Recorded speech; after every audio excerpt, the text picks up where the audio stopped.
Hello guys, welcome back to my channel and enjoy this fanfic part 1. Now let's start the fanfic. Gah, this is so troublesome. We find our stubby hero, cursing his rotten luck. Only a month before, the orphanage that had taken care of him all his life had kicked him out on the street. Good riddance, I say. Naruto huffed. Not like he had many good memories of the place. All the adults there were always so mean to him. Hell, several times he even feared for his life after several severe beatings over very minor things, though his pranks could hardly be called minor. The flooding of the faculty bathroom being one of the more destructive things he's done, but in the end it never really did any lasting damage besides the place smelling funny for a few days as it aired out. However, the bastards were a bit more resourceful in finding loopholes in their duty of taking in all the war orphans after the Kyuubi attack. Naruto couldn't and wouldn't get into all the red tape, suffice it to say he was boned, royally. With that little loophole they were able to kick him out and there was nothing the third could do for him. So, emotionally hurt and hungry, the yellow-haired prankster had made his home on the streets, dodging the civilians that tried to beat him. Why? He had no clue, but like a certain pineapple-haired Nara often said, it was too troublesome to try and one of the civilians into telling him. Even if he did muster up the nerve, he doubted that any of the bastards would have wasted their breath. Oh well, Naruto mused, at least things can't get any worse. There's the little demon brat. Get him. A voice yelled from behind Naruto. He turned to look at a large mob of civilians and sweat dropped. Was that tempting fate? He thought to himself. Oh shit. He took off running with the mob right behind him. Naruto was dodging random debris being thrown his way by the angry mob, including but not limited to a beer can, great, a mob of drunks, a brick, oh ha ha, a brick joke. A broom thrown like a javelin. What am I? Dirt to them? Don't answer that. A kitchen sink. Not even gonna ask. The witty thoughts Naruto had in his head with each outlandish thing being tossed his way, while keeping his mind off of fear, took away from his concentration, and that came back to bite him in the ass. He took a wrong turn and ended up in a dead-end alley. Shit. Naruto cursed his luck, turning back to see the crowd had barred the only exit. There was at least 10 of them, too many to fight and too many to fool. He wasn't getting away from this beating, he realized. He backed against the wall as far as he could, fear and anxiety clouding his eyes. He slid down the wall to a sitting position. No, please, he whispered. He noticed quite a few of the villagers were armed this time. Unlike the times before, they had just physically beaten him. Most of these were carrying sharp tools and knives. Are they planning to me? The thought caught in his throat, choking him. The mob was only a few yards away from him now. One of the people threw a glass bottle his way, the glass projectile barely missing his head and smashing into the wall beside him. He flinched slightly as a large piece of broken glass cut across his cheek, creating a thin trail of blood. Naruto reached up and touched the burning red trail. They had never left anything more than bruises and welts on him before. This group wasn't out to enjoy a beating, they were out for blood. A shocked expression crossed his face. He looked at the gathering, fear slowly giving way to terror-induced anger as he lashed out at his aggressors verbally. Why? He yelled at them. Why are you doing this? Shut up, demon. One of them shouted. Why do you all think I'm a demon? Have I ever hurt any of you?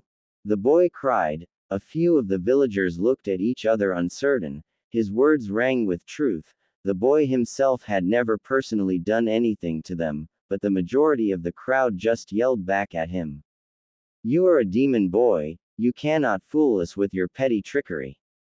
But why? He asked quietly. Only one of the people caught that. An overly drunk, overly fat man who had a large scar across his face, spoke up in a slurred voice. I'll tell ya why, ya little demon fox.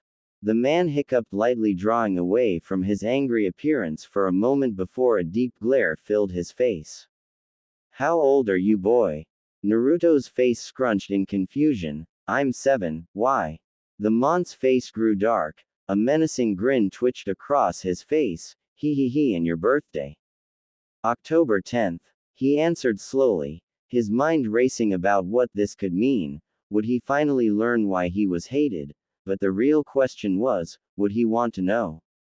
Well then, the fat man grinned wider. What happened 7 years ago on October 10th? He laughed a dark laugh, his eyes focusing on the boy, causing Naruto to break out in a cold sweat. Naruto thought for a moment, what did happen 7 years ago? The only thing I can think of is, no, it can't. His face turned from confusion to shock as he stared at the fat man only a dozen feet from him, turning an irovy shade of white as he paled in front of the crowd of angry drunks. No. He finally said at length. Oh, but it can, demon boy, the man spat out, venom and malice in his voice. That night the fourth Hokage, the nine-tailed demon fox, you were born not moments after. You, boy, are the nine-tailed fox reincarnated. It can't be. Naruto looked horrified. A sudden surge of power rushed through him, as a tingling ran through his arms. Those whisker marks and that wound that's healed on your cheek are proof enough of the demon inside of you. The man said with finality. Naruto felt for the wound again, and in horror he realized it was gone, healed almost instantly. He knew he had a healing factor and that alone wasn't really normal, but this was just too much for him. Quote. No. Just, why? His voice squeaked lightly. This time no one heard him as he hung his head in shame. I'm the fox. He thought quietly before he was broken out of his self-pity by a loud roar. He looked up sharply and saw the thugs rushing him. Naruto raised his hands in defense and time seemed to slow down for him. Naruto looked at the men approaching. The tingling he felt moments before turned into a bitter cold with a sharp wind flowing around him. The men charging stopped quickly, looking at the boy in front of them. Around Naruto was a raging gale of wind and the moisture in the air had frozen. Ice began forming around him, freezing the blades of the weapons the men carried before they shattered into pieces. Most of the men looked at the boy in shock and fear. But the fat man from before had a look of utter rage on his face. See, he is a demon, the man spat, pulling out a large wooden club. He rushed forward preparing to crush the boy's skull. Naruto raised his hand in defense and the ice around him rose to meet the challenge. Unfortunately the man did not feel the pain, drunk as he was, as the ice speared him in the stomach. With a look of shock he brought the club down on Naruto's skull and a splitting pain ran through Naruto's head before everything went dark. Ooh! Naruto sat up and looked around. He was in a sewer with dark corridors leading away from him. In front of him was a large room, the steam and heat from the room causing a sticky feeling to break out on his skin. The only thing that seemed out of place in the dank pipe-filled chamber was a large gate-like thing in front of him. There was a small piece of paper on the gate with the kanji for seal written on it. Naruto felt strangely sick in the place, like an evil presence was watching him. Where am I? He spoke softly, not expecting a reply. You are inside your mind, foolish human. A deep reverberating voice rumbled around him, causing Naruto to jump several inches in the air in shock. Naruto watched as a pair of deep red eyes appeared from behind the cage. Naruto backed up from the cage, hands shaking and face torn with terror. Who are you? He asked quickly, falling back against the pipe-covered wall. Stupid boy, that man earlier told you, didn't he? I am the nine-tailed demon fox, Kyubi. The beast roared the last bit and an evil smile spread in the darkness, the glittering teeth of its mouth shining behind the bars of the gate. A look of hurt crossed Naruto's face. So it's true then. I am a demon. The fox, however, laughed heartily, the exhaled air shaking the room. You, a demon? Ha! Don't make me laugh. The beast chuckled. The only thing demonic about you is me, foolish human. That fleshy sack of meat you ed was as big a fool as you.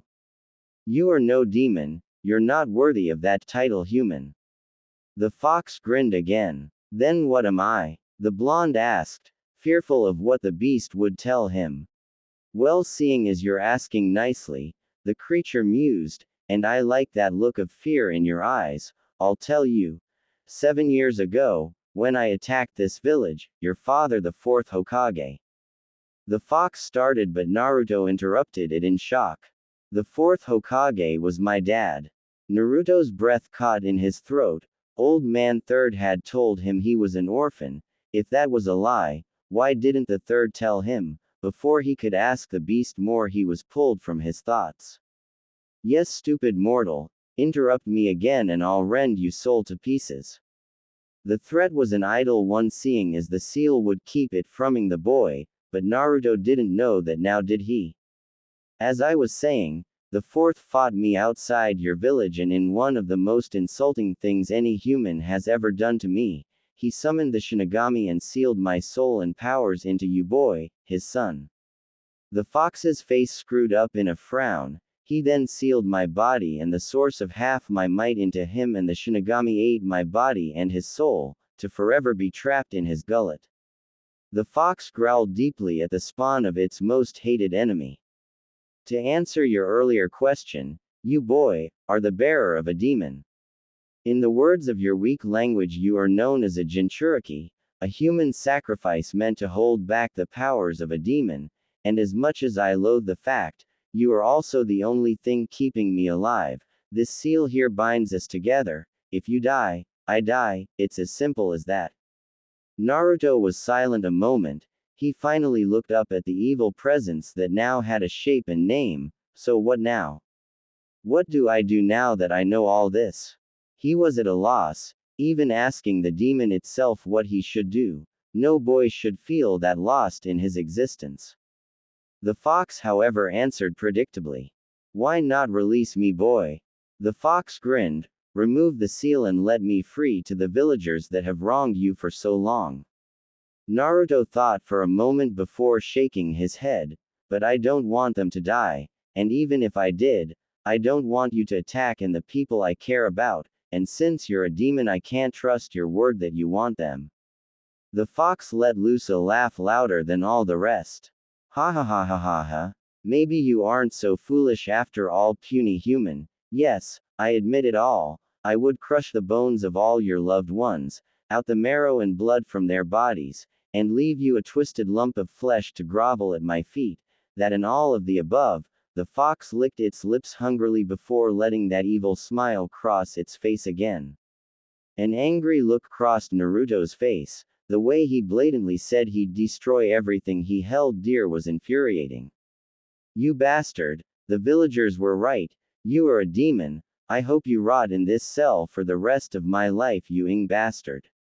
The fox's face screwed up slightly, going from that deep smile to an odd frown. Stupid boy, do you think this seal will hold me forever? Simply by being here, talking with me already shows the seal is weakening. It is only a matter of time before I feast on your bones. The fox growled at him, but Naruto wasn't fazed as he stared the fox down, and surprisingly the fox frowned and backed down a bit. No matter. I am only telling you this now, because you will find out soon enough anyway. After you ED that villager, the other weaklings are taking advantage and surrounding your unconscious body. Now if it were up to me, I'd have just let them you. But seeing as my health is directly connected to you still breathing, I'll give you my aid this once. The red beast grunted once before it forced its crimson chakra through the gaps of the bars, surrounding Naruto in a vile cloak. What are you doing to me? Naruto yelled. Unless you wish to die from those pathetic villagers, you'll let my power in. Even if you don't believe me, I promise not to hurt you this once. I need you alive and blood pumping to eat you. I don't particularly like rotten meat. The fox grunted once again, and Naruto felt reality tug him back. With a shock, his eyes opened wide, to see a dozen or more weapons coming down on him. With a rush of energy, a dark red chakra rose up, pushing the men away. Naruto stood up as the red chakra formed around him. Get back, you worthless bastards. He yelled, raising his hands in an attempt to do as he did earlier with the ice powers. He felt the familiar biting wind and cold in his arms, before something else filled him, a deep foreboding. Suddenly time seemed to stop. Naruto looked down at his arms, where what looked like green and blue energy were forming around his hands. They mixed with the red fox chakra, forming dark violets and dark browns, before the three colors mixed together violently. In shock, both Naruto and Kubi's voices said at once, Naruto vocally, Kyuubi subconsciously.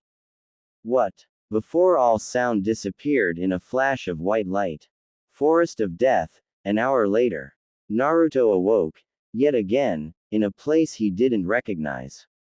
At least it isn't a sewer this time, Naruto thought dryly.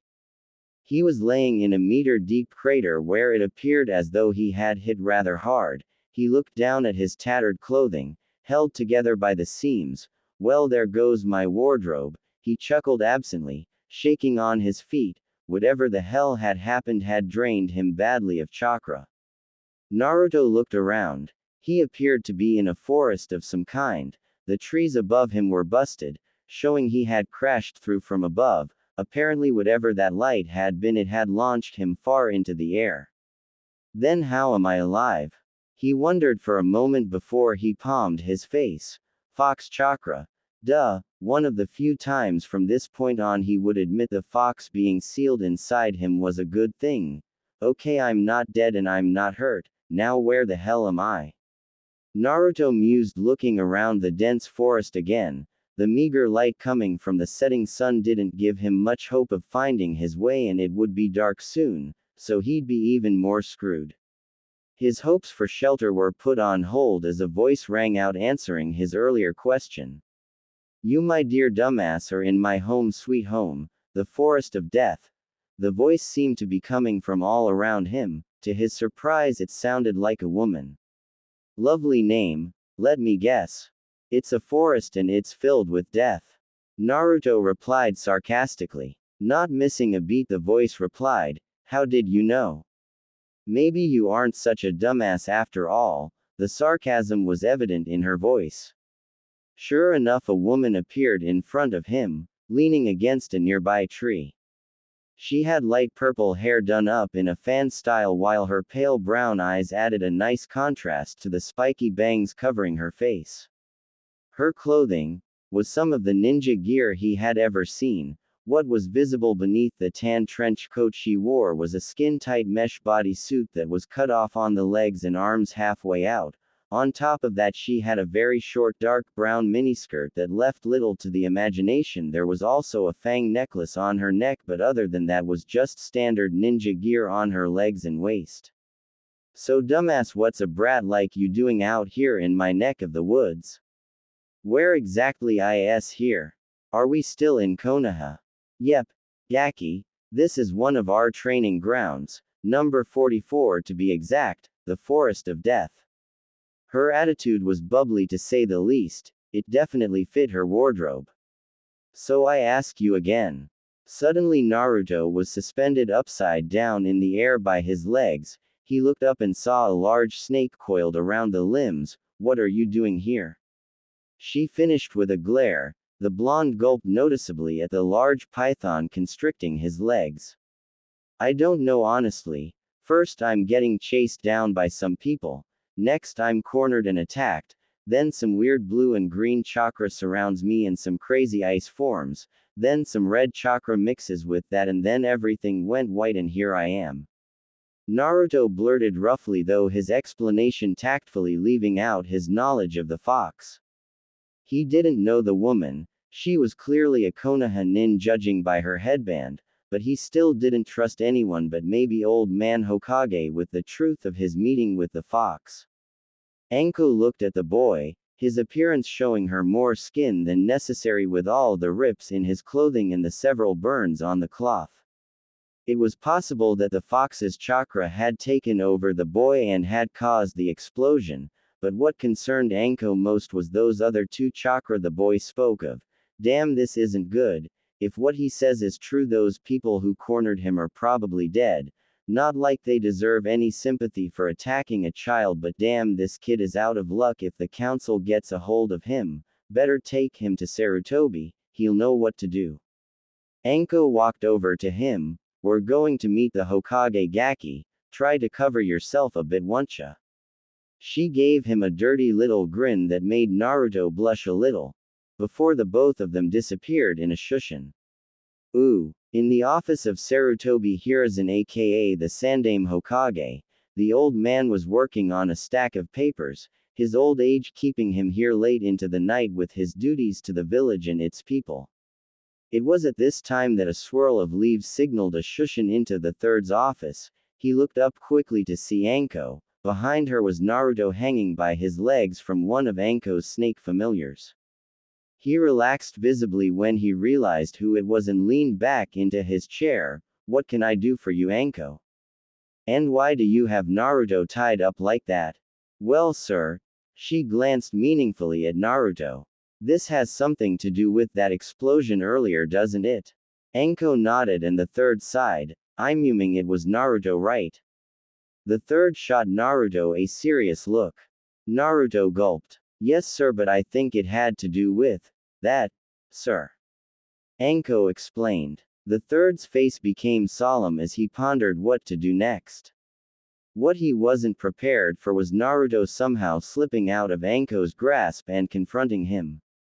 Gigi. Naruto sighed as he sat down in the chair opposite of him. Naruto looked up and stared straight into Sarutobi's eyes. The dead look in Naruto's sky blue eyes made Sarutobi visibly flinch. I know about Kyuubi, old man. I met it tonight, and there are some things we need to talk about. Naruto's voice was dead serious. If it wasn't for the way he looked, you'd forget you were talking to a 7-year-old child. At the mention of the fox, a shocked expression crossed the third's face, but he hid it quickly. After a second to recompose himself, he coughed. Naruto, I want you to understand my reasons for hiding these things from you. First, the Yondaime Hokage, Minato, asked me to keep these things hidden from you that you could possibly have a normal life. I have watched over you with my crystal ball for the last 7 years, particularly this last month, and I can see now that that isn't an option, and for that I am sorry. The third looked silently at Naruto. The boy's face was a mixture of anger and hurt. The fact Sarutobi would hide something as important as that from him left a bad taste in his mouth.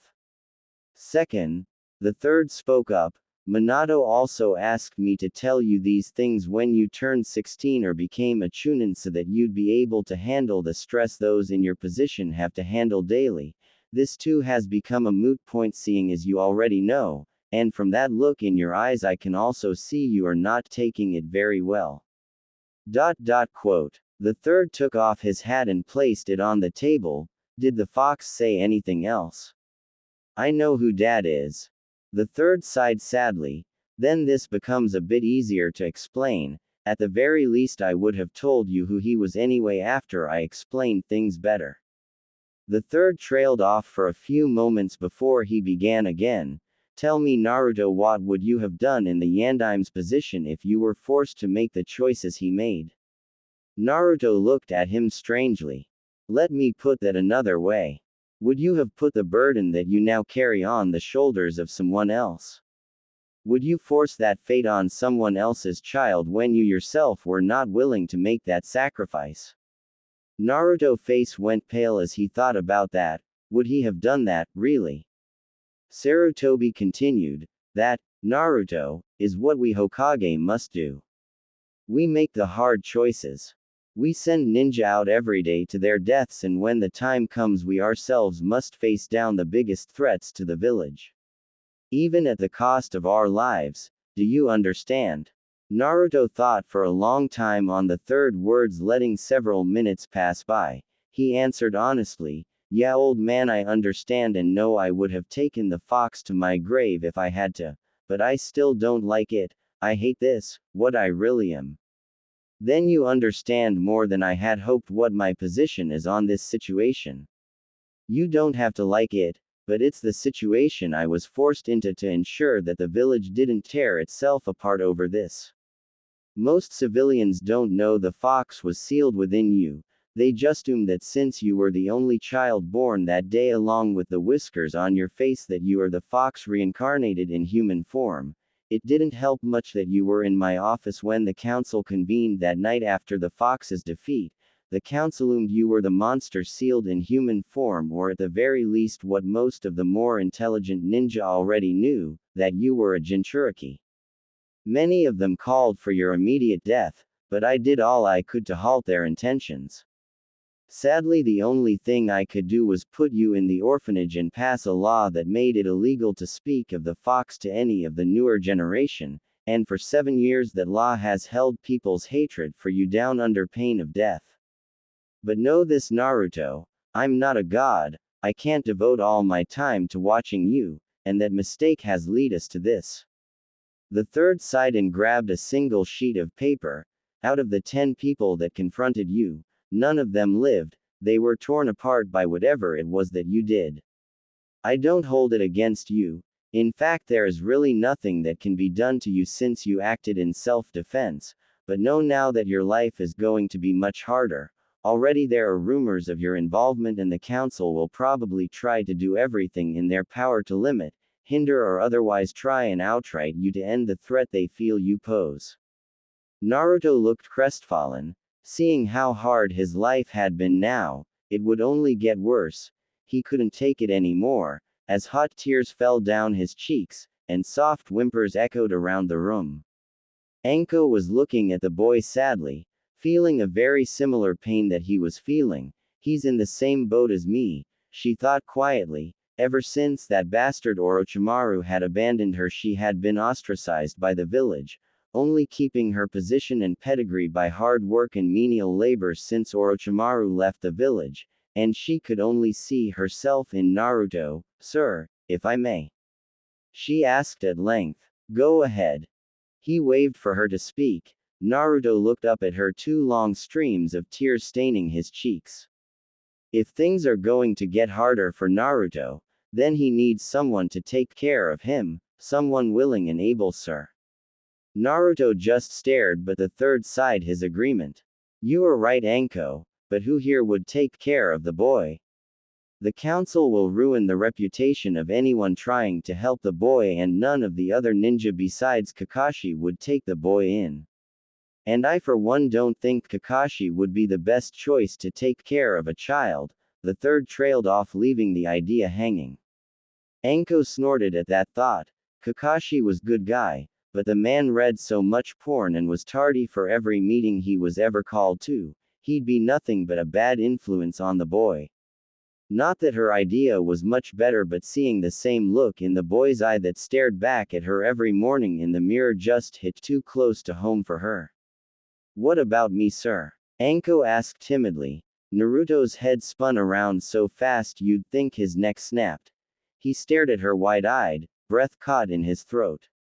You know my situation, Sarutobi. Me and him are in more or less the same boat. The council won't touch either of us due to our situation, and it's better to have someone to lean on than stand alone, am I right? Anko smiled sadly. The third sighed. He was getting too old for this shit. I don't know if I can trust you with this one, Anko, this is a very serious. The third was about to continue when Anko cut him off. Trust. Anko shouted in outrage. Trust is something I've had to work tooth and nail to get after that snake bastard left the village. I have sweat, blood and tears to get to where I am. Who else than me to take care of the boy? Someone who has shared his pain and has come out of that darkness at least somewhat sane. She glared daggers at Sarutobi, who sighed again. He was getting too old for this shit. Very well, Anko. I leave him in your capable hands, but I have a few more things to say to Naruto. What is it, old man? Naruto asked, his joy at finally having someone take care of him tempered by the serious way the third addressed him. First of all, eyewitnesses said that they saw several oddities about the chakra explosion that happened earlier. First, that it wasn't just the fox's red chakra, but a green and blue chakra as well. Can you tell me what you felt when these things were going on? Well, All I know is that before the explosion those two odd color chakras made some weird kind of ice around me and protected me from the villagers, but other than that I don't know. I see. Naruto, come here for a moment. The third reached into his drawer and pulled out a stack of paper. He pulled one out and handed it to Naruto. You at least know how to channel chakra, right, Naruto? The orphanage said that you were able to copy the invisibility illusion, and I've seen you use it several times to escape from the villagers. Yes, sir. Naruto focused his chakra. It wasn't much, but it was enough. The paper at first did nothing, but then it seemed to split down the middle. Before one of the corners of the paper became wet, Naruto dropped the paper in shock. What happened? It seems you may have tapped into a latent Kekkei Genkai, maybe something on your mother's side. Whatever it is, The third was cut off by a gasp from Anko. Sir. She pointed to the paper on the floor. Sure enough, on the floor the piece of chakra paper had split again, across the original cut, creating 4 equal slices, and oddly enough, each of the slices were doing something different. One was still soaking wet, one was burning to ash, another was crumpled into a little ball, and the last was nothing but a pinch of dust on the floor. Kami. Sarutobi was speechless. All elemental affinities. Anko finished for him. What are you guys talking about? Naruto asked, curious about their shocked expressions. Naruto, do you know what this means? Anko asked him. When he shook his head, Sarutobi spoke up. Well, if my guess is correct, Naruto may have had, or may still have, a Kekkei Genkai, one of the lost bloodlines of the Land of Mist, the land near Whirlpool. The home country of the Uzumaki clan, which Naruto is descended from. As you know, wind and water are the affinities of Hyoten, or ice release.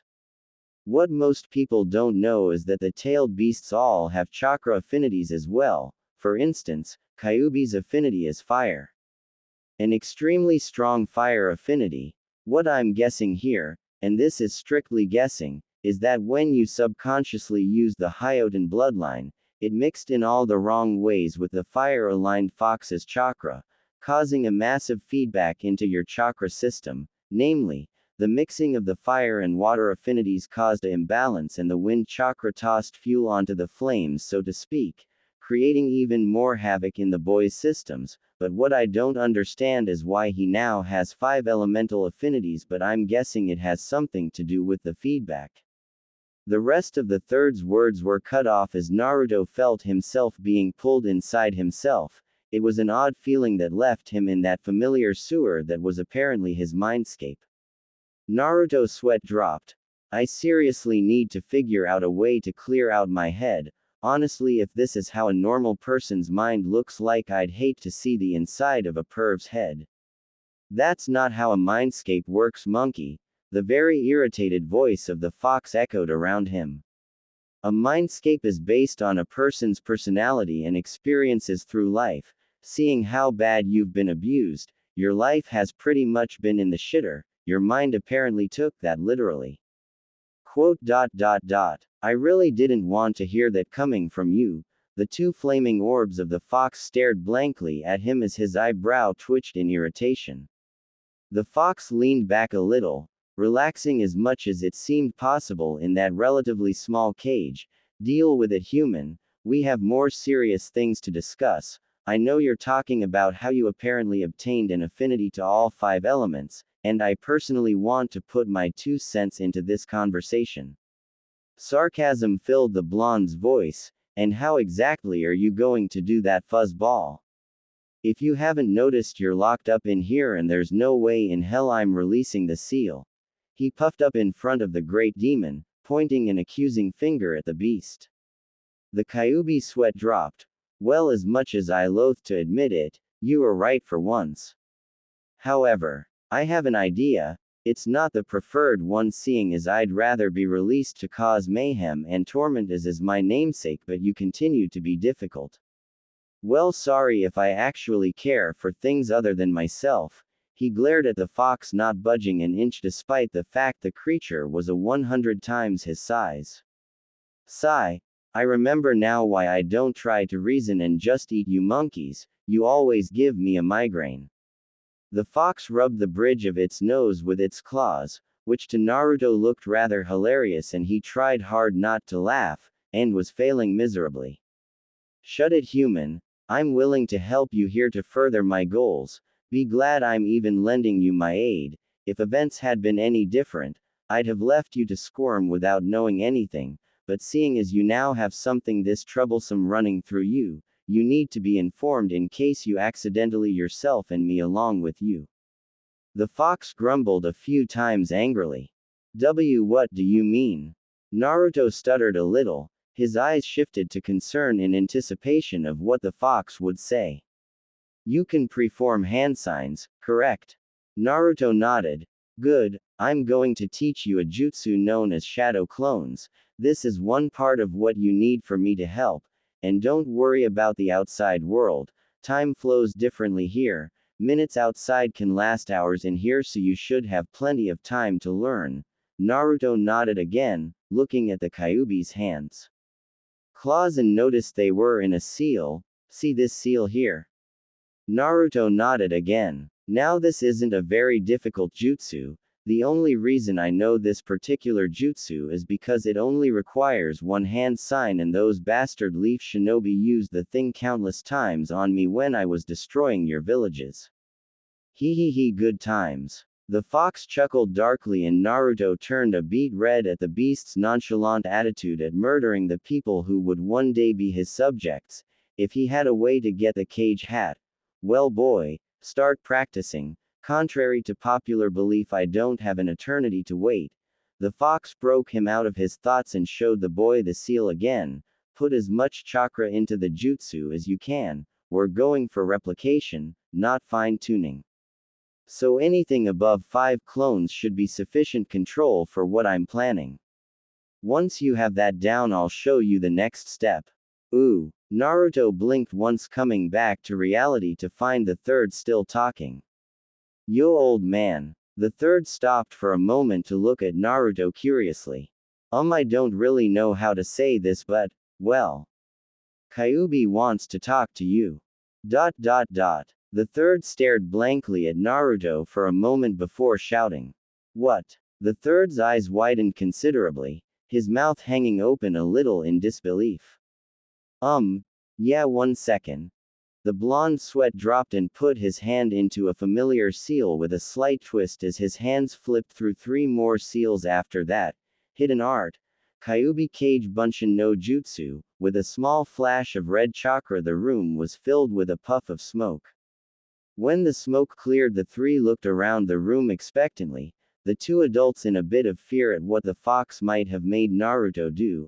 A slight cough brought them out of their searching. The 3 looked down only to sweat drop. A little fox sat on the floor between Naruto's legs with a pissed-off expression. Imagine a fennec fox. If you don't know what those are, look them up. They're cute, furry little ers. All my hate. All of it. The fox twitched in anger. You could at least learn better chakra control. That was pathetic. It was odd looking, to say the least, that such a deep voice was coming out of something that small. Naruto, the third, and Anko looked at each other for a moment, then immediately fell to the floor laughing. I hate all of you. The third was the first to come out of the laughing fit. Kyuubi, is that really you? You're a bit smaller than I remember. The third eyed the fox, who now had a feral look to its face. I'm not even going to answer that remark, monkey. I came here to discuss the circumstances of the container's chakra system. The third immediately sobered up. What do you mean? What has happened that I should be aware of? The third's hands clenched in concern. If the fox was willing to speak to him in person, animal, then something terrible must have happened. As you probably know, the boy now has all the elemental affinities. The third nodded. Well then, this shall be easy. What you don't know is that when my chakra mixed with the boy's Kekkei Genkei, it caused a chain reaction in his chakra network, causing a feedback that all but completely destroyed his chakra network. Every one of his tenketsu were vaporized. At this all the human mouths in the room dropped. Yes, I see you understand that little bit of information at least. Well, moving on, I worked furiously on the boy, sending around 3 taels worth of chakra through his system all at once to repair what I could. Now this is where it gets strange. You know basic chakra theory, right, mortal? It looked pointedly at the third, who nodded in response. Good. Then you know how a being's elemental affinity is decided in the womb, where the parent's DNA is used to determine the affinity. What happened here is extremely rare, but with my tinkering in the boy's chakra systems I came across the symptoms of elemental convergence. This is unheard of in humans, mainly because humans can rarely survive their chakra system being vaporized. We demons and those of the summon realm can survive to an extent, but this boy surviving is not only statistically impossible, but should be naturally impossible. No natural being should be able to channel all 5 elements effortlessly. The only reason the Rikudo Sennin was able to do so was because of the Rinnegan. The eyes themselves were an unnatural occurrence that allowed the man to do so. So what does this mean for Naruto here? The third asked, genuinely curious now. Hey, what it means, is that when I repaired the boy's chakra network, the other elemental affinities leached into his system.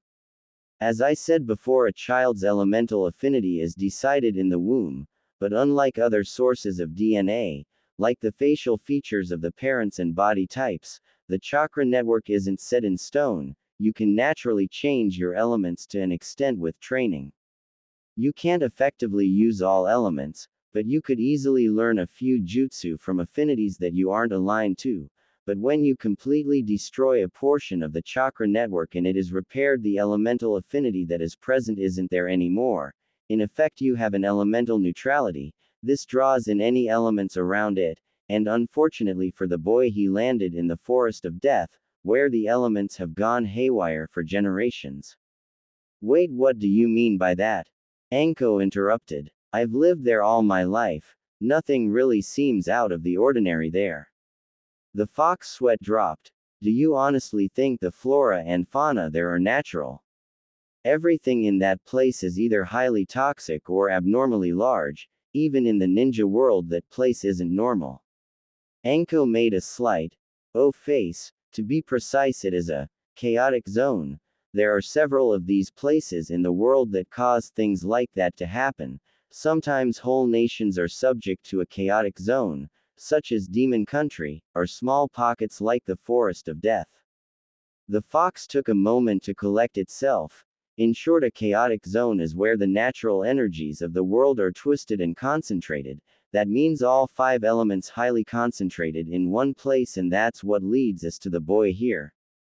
After I repaired his chakra network, his elementally neutral system drew in everything around it like a magnet. Hell, even I don't know to what extent the boy absorbed. He could have 100 bloodlines for all I know now with how much chaotic energy is in that forest. I'm surprised he hasn't sprouted any fox features since my chakra was laced through his system when the absorption Santa. Actually, you might want to keep an eye on that. I'm willing to bet he'll start growing fox attributes soon. There's just no way he wouldn't. I was too close to his chakra system not to. Great. The villagers hate me now without the fox features. How much more will they attack me when I'll look like you? Naruto said bitterly. Don't blame me, human. I'm not the one who cornered you in that alley. If you want to blame anyone, blame those fools that you turned to dust. As much as I enjoy this conversation, the third started dryly. What does this mean for Naruto in the long run, and how will it affect him? The fox thought for a moment before replying, honestly, I have no idea. Like I said before, this is unheard of in humans. The only thing that I can think of that would hamper him is the piss poor control he has so far. I mean, I was supposed to be around the size of a large ninja dog, but no, I'm a chihuahua. The 3 humans in the room chuckled at that. Quote. If anything, you should consider this a blessing. This boy has more going for him now than most prodigy of prodigies. All 5 elemental affinities means he has access to all spheres of elemental jutsu. And since 4 of the 5 are fairly equal, with wind being the exception due to the boy's originally high wind affinity, you can probably use many elemental bloodline abilities naturally now on top of the ice bloodline you already had, not to mention abilities you gained from absorbing any energies from me or the plants and animals around you. Hell, for all I know you could have the Sharingan by now, and if not now, maybe develop it further on. You don't realize the scope of what's happened to you yet. If I wasn't so bitter towards your old man, I'd actually compliment you on the improvement. Naruto had something of a bitter smirk on his face when the explanation started. As the conversation went on, it turned into a smile and just grew wider from there. So you're saying I now have a better chance at being Hokage than ever before?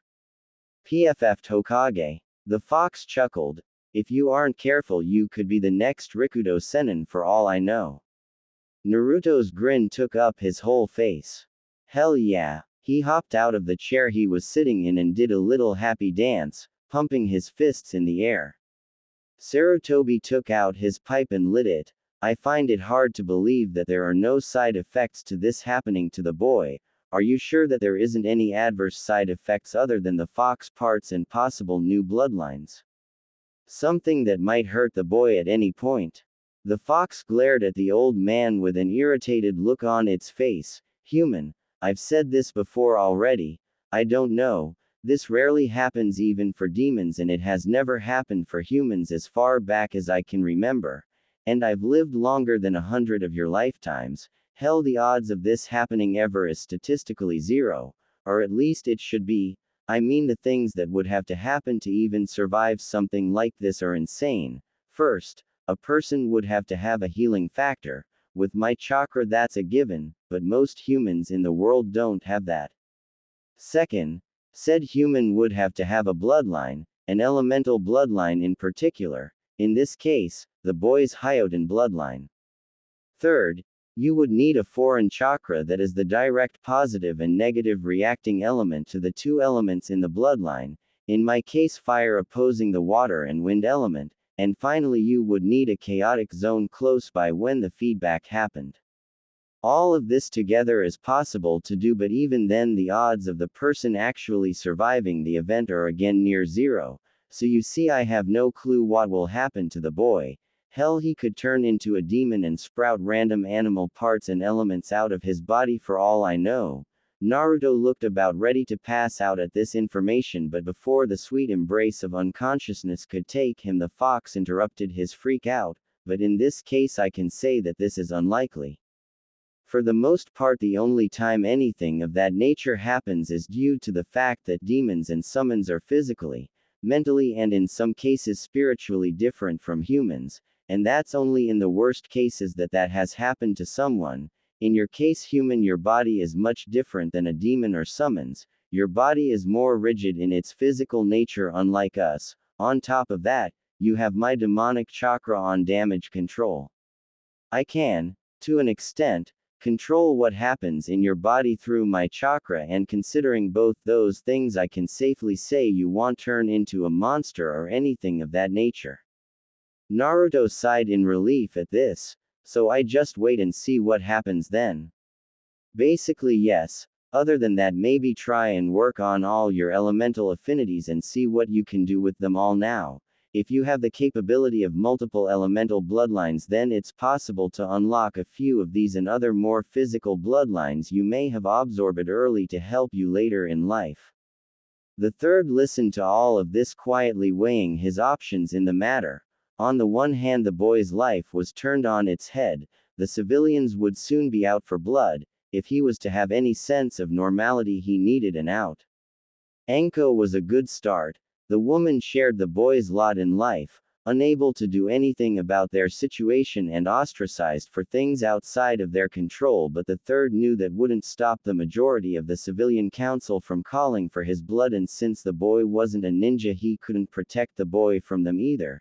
The only thing that could really save the boy is if he could somehow spin this new information about bloodlines to convince the council that the boy was worth the lives lost. Lord knows the civilians are bloodline hungry as it is, but that would just turn the boy into breeding stock. He'd need something more to keep that from happening, but what? The third looked at Naruto silently watching him talk with Anko. The Kyuubi was sitting in the corner seemingly ignoring everyone when suddenly an idea came to him. It was a cruel idea, but it could prove to be beneficial to all parties involved. Naruto, Anko. The third spoke up gruffly. The two in question snapped to attention looking at the third expectantly. I've thought over this matter and I have a few things I need to get out of the way. First off, if you are going to stay with Anko, there needs to be a legitimate reason. The civilian council will jump all over that and I wouldn't be able to do much about it. The room grew quiet. Naruto sat down a little somber at the thought of being back on the streets again. Couldn't I just adopt him? Anko asked curiously. He'd be like a little brother. She shot the boy a grin. I've already tried that. Sarutobi replied sadly. I'd have adopted the boy myself if that were the case. Naruto was shocked by the monk's words. He never knew that the old man cared that much about him, but those words only cemented his respect for him even more. Also, that's not the only problem related to the civilian council. The third took a long drag on his pipe. I know this might come as a shock, but I don't think that the civilian council will let the deaths of so many civilians just be ignored. They most likely will try to ask for your life, Naruto. The grimness in the third's tone sent chills up the blonde's spine as he turned a pale shade of white. However, he looked up quietly. I have an idea that might help. The third sent a meaningful look at Anko, who, like the blonde next to her, paled drastically. Naruto, Anko, the third sighed. My idea is for the two of you to be married. You could hear the pair of jaws hitting the floor at this point, while the Kyuubi was laughing its off in the corner. What? The blonde and the babe replied together. It's exactly as I said. Now listen to my reasons before you say anything else, the third growled out. The two wisely shut their mouths before nodding. Naruto, the only thing that I can think of to get you out of this situation is to reveal what has happened to you to the council. If I can convince the council that you are much more valuable alive than dead, then it just may be enough to save you. But to do that, you'd need to provide something of value to the village, and in your case that is where your bloodline and/or bloodlines will come into play. The third turned to the fox in the corner. Kyuubi, what has happened to the boy can be inherited by his children, correct? The fox nodded. Well, that is the basis for my idea. As long as you are alive, your bloodline will keep the council off of you. As for you two being wed, there are several reasons for that. First, he held up a finger, it's to keep the council from whoring the boy off to half the women in the village when he comes of age. Having a bride-to-be will keep most of them happy as long as you are married and have at least one child by the time you are 16. Of course, they may push for you to have multiple wives according to the Clan Restoration Act, since you are technically the head of your clan, but that is entirely your decision as long as you have at least one wife and child. The third held up another finger. Second, this will also allow you and Anko to remain close to one another, allowing Anko to take care of you, Naruto. This also means that you will always be under watch by an experienced ninja, which will make your case a lot easier when they demand someone keep an eye on you. Another finger went up. And finally, third, this applies to you, Anko. It is to allow you to redeem yourself in eyes of the council, both ninja and civilian. Being married means that you are tied in a way to this village now, so the odds of you defecting are slightly lower in the eyes of your peers. You would be able to gain a certain amount of respect from both sides of the council, not only for going through with this in the first place, but if everything goes as planned, then possibly redeeming yourself completely by following through with it as well. He let his words sink in for a moment before continuing. This whole idea is underhanded, I know. It's also unfair to both of you in a way, but given what has happened and what will most likely happen, this is the best course of action. Do you both understand? Anko was silent for a while as she mulled over the third's plan. She could definitely benefit from this in a major way. Ever since that snake bastard Orochimaru had abandoned her, she had been the black sheep, a stain on the supposedly proud village of Konoha. Hell, her life ed, everyone looked down on her and no one would give her the time of day. Hell, this really was the only option open to her at the moment that at least had some guarantee of redemption with a minimal amount of effort, and who's to say, they really weren't that far apart age-wise. 9 years isn't that much, and that gap would mean less and less the older they got, so age didn't really bother her. She had also seen the fourth Hokage in his prime. If this boy looked anything like him when he got older, he'd be quite the looker. Personality-wise, she could tell at least mentally the boy was older than he appeared. That came with the whole, I have no family and I grew up on my own mentality, but if all else failed, she'd have the rest of his young life to groom the boy in anything he currently lacked. So to cap off her mental checklist, he had the looks, mentality, prestige, most likely ability given this new development in his powers, and with that he'd also have the finances down after he grew up a bit and could take on missions, so really what problem did she have? Well, she could think of one, as she stole a glance at the boy's pants. No, bad Anko, she mentally berated herself, Orochimaru is the pedophile, not you. Though, that didn't stop her from glancing at the boy's crotch again. If the Gaki was packing heat when the time came for them to truly tie the knot, she could say with certainty that he'd be one hell of a hubby. Naruto, on the other hand, was completely blank. As soon as the third had finished speaking, the hamster wheel stopped spinning and the gears locked up. I'm going to be married, he thought stupidly. Is that what I want? Really? The boy was stumped. He had never thought about the future. The only real goal he had set for himself was getting the hat from the old man.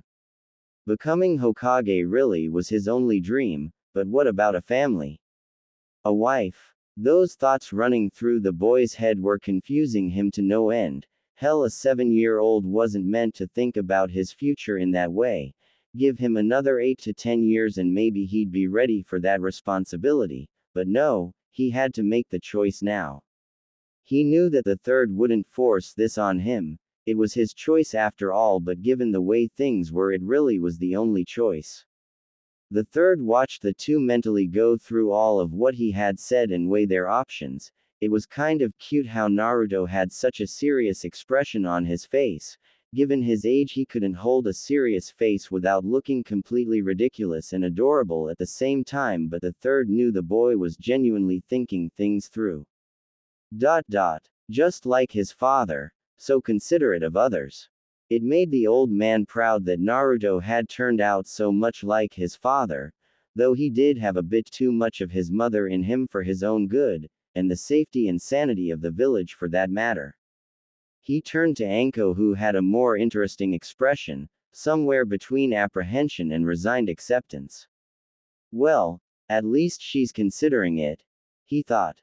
After a few moments, he noticed both of them were staring right at him with resolve in both of their eyes. Have you decided? He asked at length. Naruto was the first to speak. Yeah, Gramps, he rubbed the back of his head sheepishly. I'll go with it, but only if An-chan wants to as well.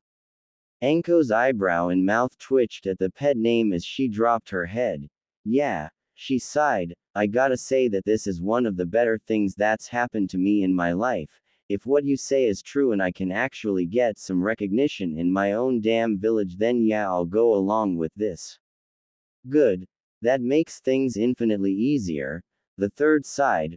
Rummaging through his desk, the third pulled out several papers and placed them on the desk. These papers here need to be signed to recognize that you both are indeed married.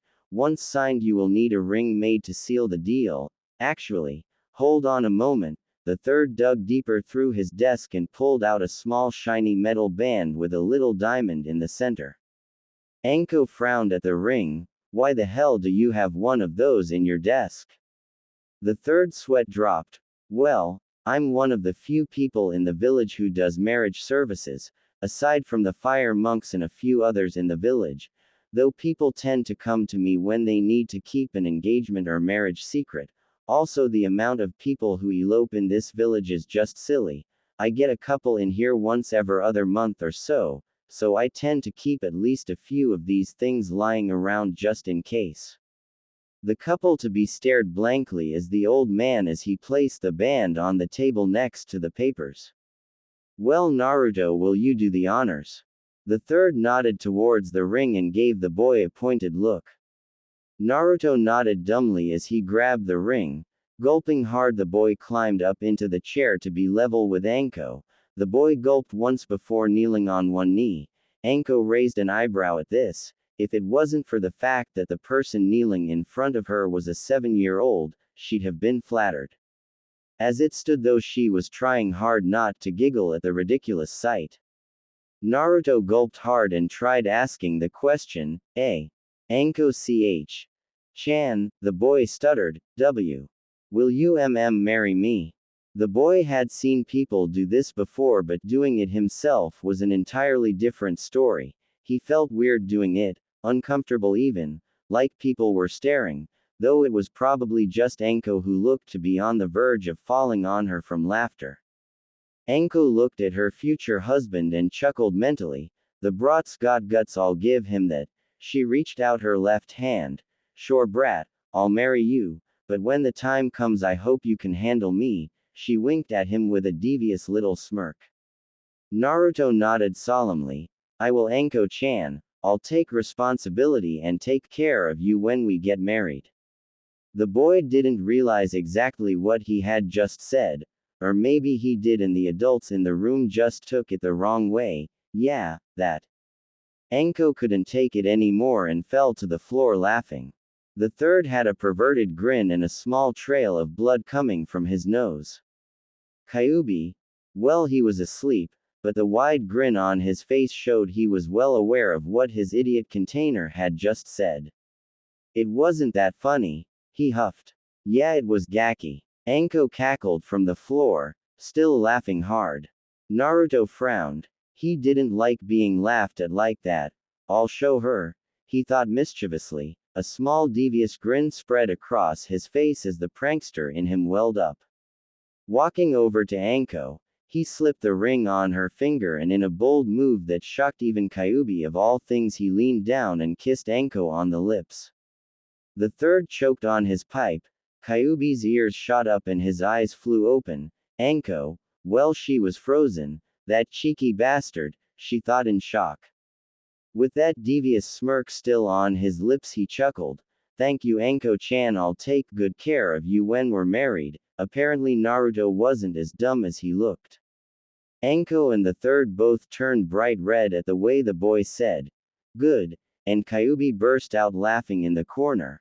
Ha ha ha ha, if it's one thing I like about you, boy, it's that devious nature of yours. Got the blood of the kitsune in you, no doubt about it.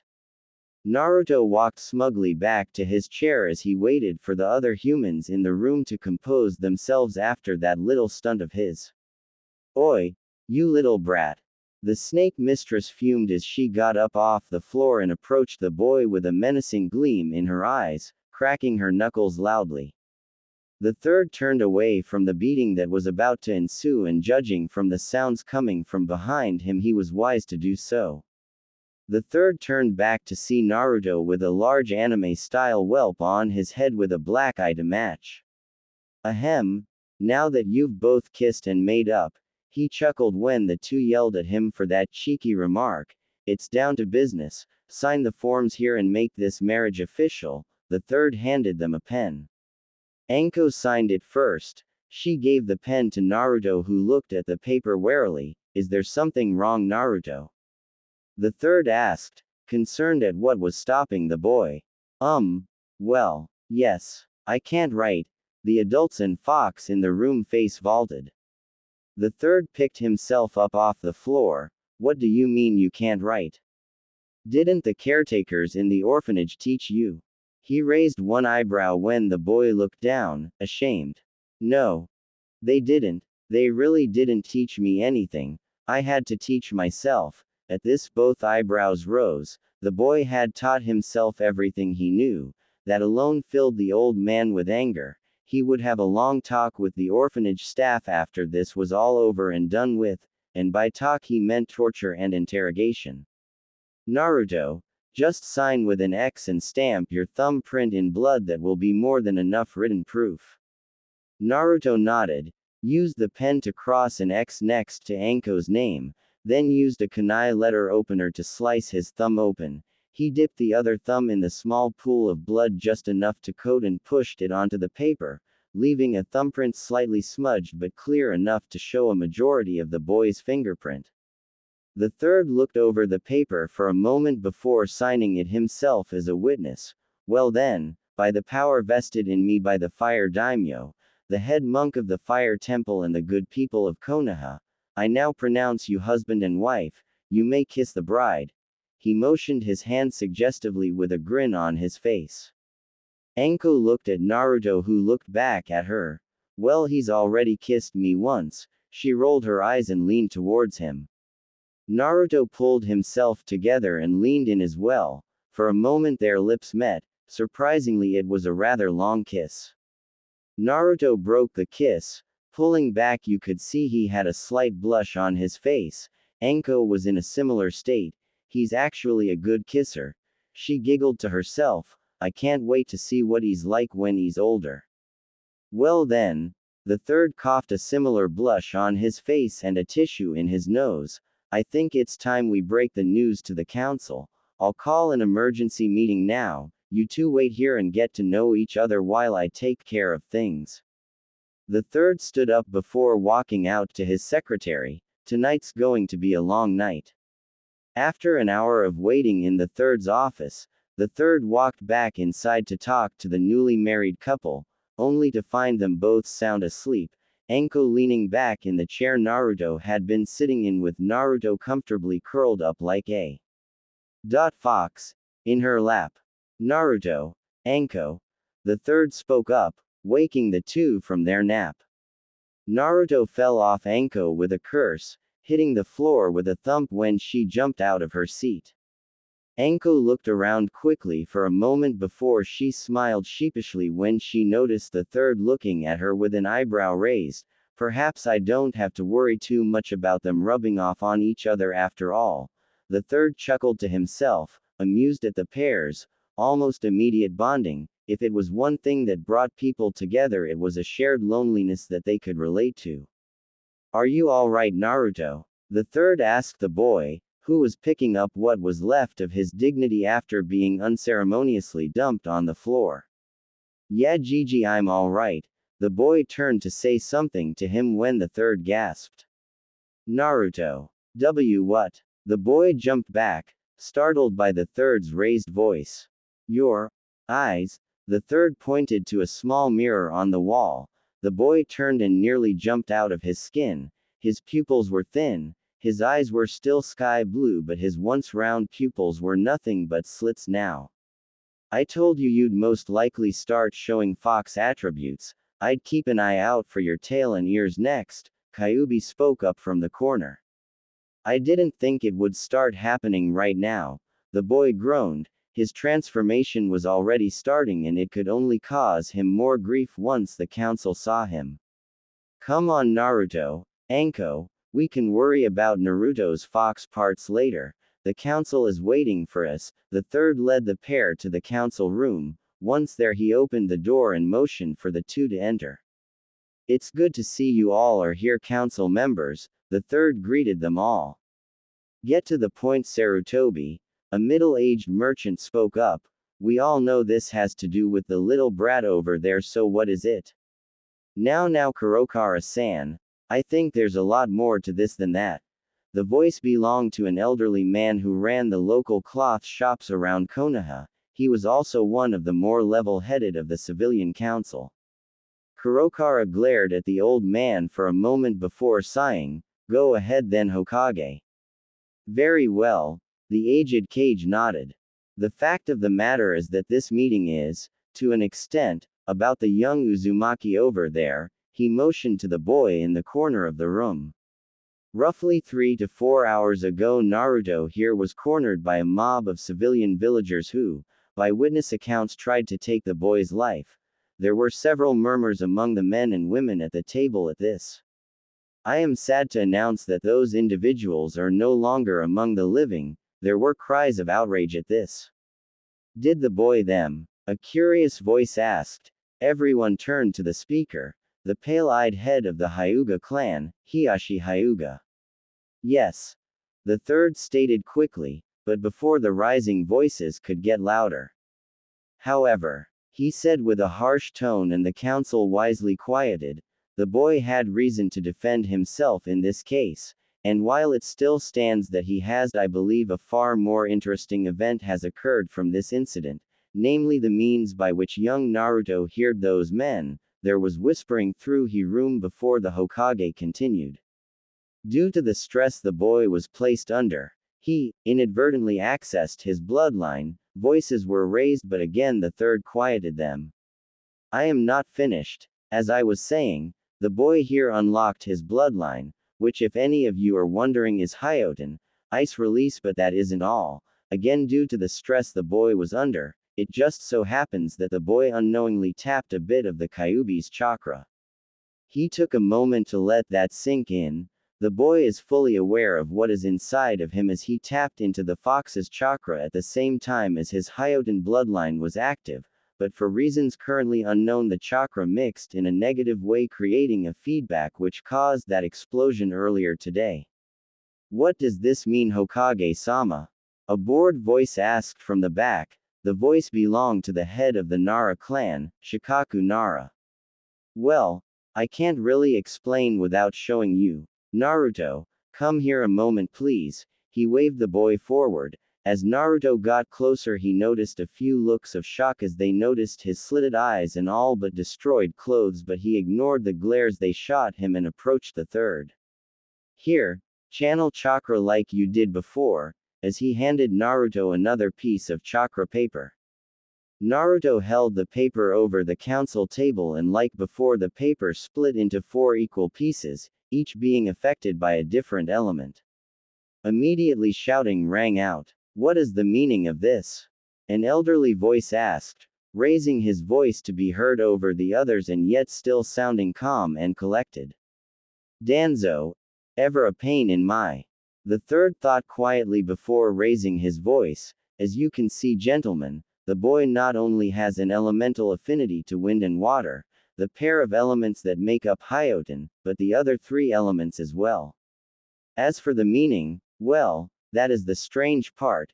Due to the boy's accident, as we'll call it, the clashing chakra in the boy's system rebounded and struck his chakra network, instantly vaporizing a good portion of it in the explosion. Impossible, Hisashi interrupted. No human can survive their network being damaged that badly. He should know, the Hyuga were experts on ing with the chakra network to people. Exactly, Hiashi-sama, no human. This boy, while he is indeed human, has a body that does not follow the same rules in regards to healing. I will admit this now, but both I and Naruto here have had a lengthy discussion with Kyuubi himself on this matter earlier. A small yip from behind the third drew everyone's attention. The third moved out of the way to reveal Kyuubi in all his short fuzzy glory. Sup humans? The fox hailed them. Shouts of, the demons escaped, and, monster, among other things rang out in the chamber. Well, you too. The fox huffed and walked over to Naruto to collapse in a puffy ball at his feet. The third sighed and waved a dismissive hand at the council. Do not worry, the seal still holds.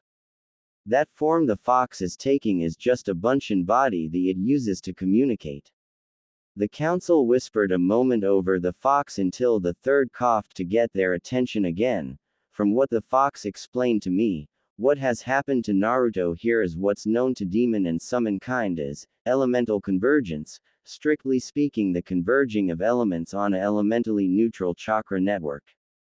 During the time while Kyuubi was healing Naruto here, the boy was able to draw in large amounts of elemental chakra from his surroundings, which just happened to be the forest of death of all places. Many in the room paled at the mention of the forest. Even the experienced Jonin in the room were uncomfortable with the place. As you all know, the forest of death is anything but normal, so anything the boy absorbed was most likely amplified by his chaotic surroundings, which leads us to the boy's current condition. As it stands, the Kyuubi has told me that the boy at the very least now has access to every one of the base elements, with the possibility of the boy forming multiple elemental bloodlines likely. So any ideas you may have had of getting rid of the boy now would be nothing short of idiotic. The third glared at a few of the civilian council who had been giving the boy and by extension the fox at his feet an evil look for a while now. If that is the case, Sarutobi, then why do we not have the boy produce offspring that would take full advantage of his possible bloodlines? Danzo asked curiously. That, Danzo, has already been taken care of. The third glared at the man. How dare he even suggest doing that to a child? It was disgusting. Anko. Sarutobi motioned for her to approach. You all know Anko Mitarashi here, correct? Many at the table nodded, though not many hid their open distaste for the woman. Anko here is the one who found the boy and brought him to me. After a brief discussion on the matter which I personally brought up, she has offered to take care of the boy. Quote. Several voices of dissent were clear. Silence. I am not finished. He roared. Anko agreed to take care of the boy, but that alone would not allow her to do so since he is legally an adult. As many of you on the council are aware, he gave each of them heated looks. He had made Naruto an adult only a week earlier to try and protect him when he had learned the orphanage had kicked the boy out. He couldn't take care of him himself due to the council's meddling, but the third had bought and was sustaining a small apartment for the child, and since he was an adult he could legally have his name on the deed. Had he known where the boy was, he would have immediately taken him there, but Naruto had a bad habit of hiding from people, given his life, though that's to be expected. If only he wasn't so damn good at hiding. It had gotten to a point where even his crystal ball could not find him at times. The third sighed. This wasn't going to be taken very well. Since the boy is legally an adult, clanhead and last of his clan, he has made it clear to me that he did not want to be subject to the Clan Restoration Act without his say in who he takes as a wife. I discussed his options with him and we came to an agreement. As of this moment, Anko Mitarashi is now Anko Uzumaki. The two of them are husband and wife. To the third surprise, there was complete and utter silence. He looked at the council members in the room. There was shock, horror and rage, to name a few of the emotions on the faces of his council. Before any could speak, the third continued. Both of them agreed to this. I have the documentation showing as such, and if you want a second opinion, I'm more than willing to let Inoichi-san look through my memories to show that both signed the document of their own free will. Also, Naruto has made it clear that since he is now married, he is no longer subject to a council-ordered marriage or conception of a child so long as he is married and has at least one child by the age of 16. Any other women he takes as a wife under the CRA is entirely his choice. Do I make myself clear? The third's voice may have been controlled and even, but the threat was as clear as day to everyone in the room. Many of the civilian council who would have pressed for the boy's death, expulsion or forced marriage given his new possible bloodlines nodded in agreement. After all, what could they do? The boy had clearly acted in self-defense when that mob attacked him, and even if they could press the issue, they wouldn't, not with the potential for a whole new string of bloodlines that could come from the boy. To them he was now even more of a necessary evil. Danzo, on the other hand, was sitting quietly to the side of things. On the outside he was as calm and collected as ever, but on the inside he was seething. Well played, Sarutobi, well played. You knew I would make a pass at the child, as I've pushed to weaponize him on several occasions, but this. I never expected you to convince a child to do something as foolish as this. Foolish, but given the circumstances, genius as well. Danzo sighed before glaring at the third and ever so slightly nodding his agreement, thinking to himself, I know when I've been outplayed Sarutobi, I'll back off, for now. The third noticed Danzo's reaction and let out a mental sigh of relief. Danzo's backing down. Good, that means I've won this round. None of the others would dare try anything if Danzo is staying out of it. The third looked at the rest of the council. Sure enough, none of them seemed keen on arguing. If there is anything else any of you would like to add, please do so. The room was silent for almost a minute before the third sighed. Very well, this meeting is adjourned, dismissed. The council rose at the third's words and walked silently out of the room, thinking about what they had just heard. That was fun. The fox yawned. Well, this body is almost out of chakra. Later, monkeys. A puff of smoke signified its departure. The third watched the fox go. Naruto, he spoke up, startling the boy from his thoughts. Why yes, Gigi. Naruto fidgeted slightly. His nerves were shot to hell watching the council debate his fate. He couldn't describe the feeling when he realized he wouldn't end up a test subject or a breeding factory. I hope that you are happy with what has happened, he said at length, his voice quivering slightly in sadness. I know I can never apologize enough for not being able to take care of you. Had I the chance, I'd have adopted you immediately, but sadly I was never able to convince the council of my intentions.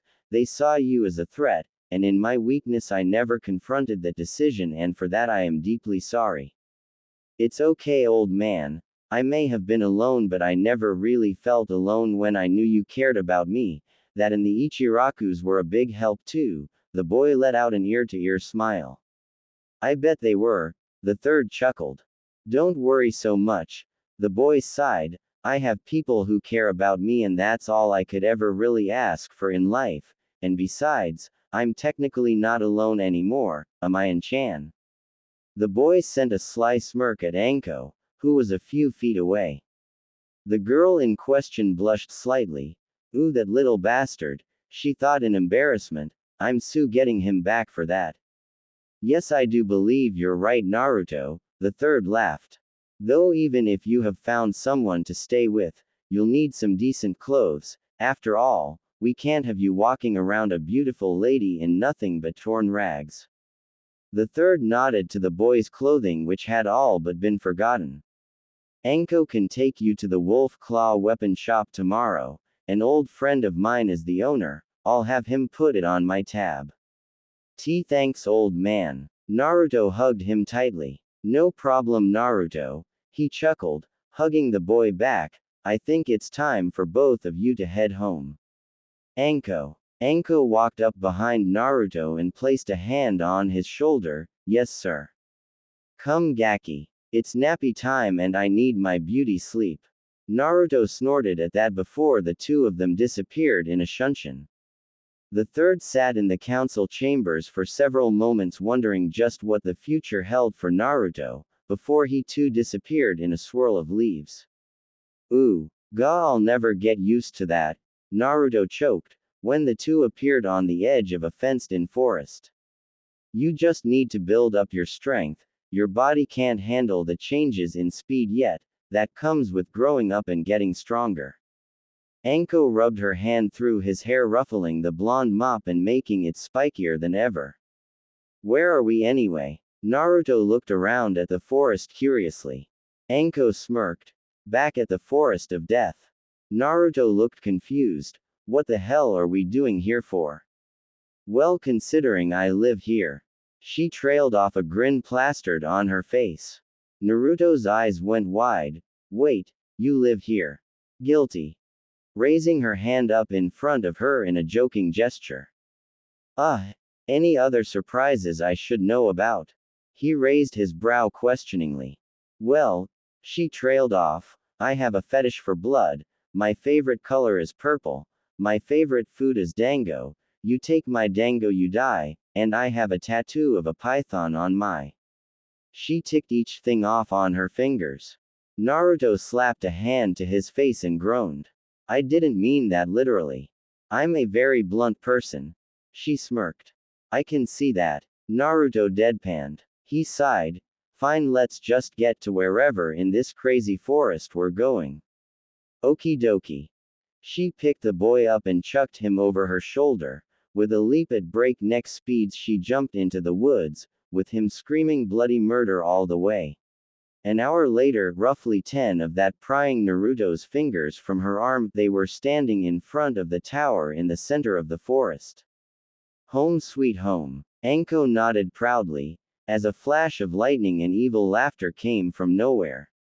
What the was that? Naruto yelled. Oh, you know, just the natural ambiance. She smiled evilly. Wonderful. He sighed, entering the building. As he entered, he noticed that the place on the inside, for the lack of a better term, was huge. Wow. He took off running, passing by at least a dozen doors before he made it to the arena area that was used for the Chunin exams. This place is awesome.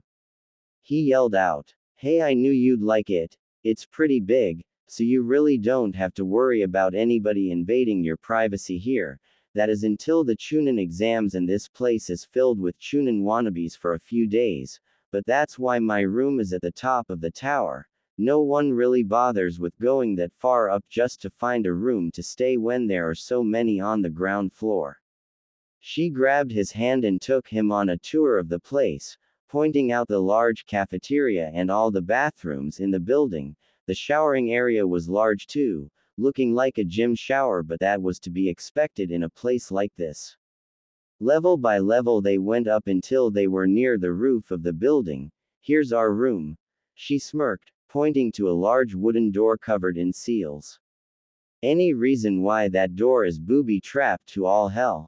Naruto asked sarcastically. I like my privacy during the Chunin exams, was all she said before walking to the door and channeling chakra into the seal in the middle. Instantly a distinct click was heard and the door swung inward. Welcome to the bird's eye view suite. She laughed, waving her arms in an overly dramatic way. It's one of the two ways to the roof of the tower, and this one has a personal balcony to look over the forest with. And yes, I booby-trapped the balcony too. Naruto's sweat dropped.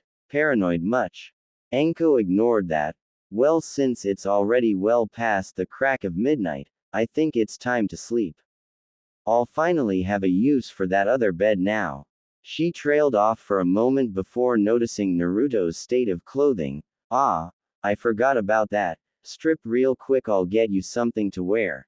As she walked to her wardrobe, back turned to Naruto, who rather reluctantly stripped down to his underwear in front of his bride. Cammy, this is awkward, the boy thought to himself. Ah, here we are. She pulled out an old long gray t-shirt and tossed it to the embarrassed boy, who put it on quickly, only to find the thing was many sizes too big for him. Hell, it looked like a full-length dress on him. Well, that's irritating. Don't worry about it. Do you have a kunai, some rope and a needle and thread? Anko nodded and brought him the things he needed. Naruto immediately got to work. Taking the shirt off, he cut the thing at about the midway point. After that, he took the bottom part and cut the lower 2/3 in a V shape. Taking the needle and thread, he began sewing either side of the V. The speed at which he was doing this caused Anko's eyebrow to raise. You're pretty good at sewing, Gaki.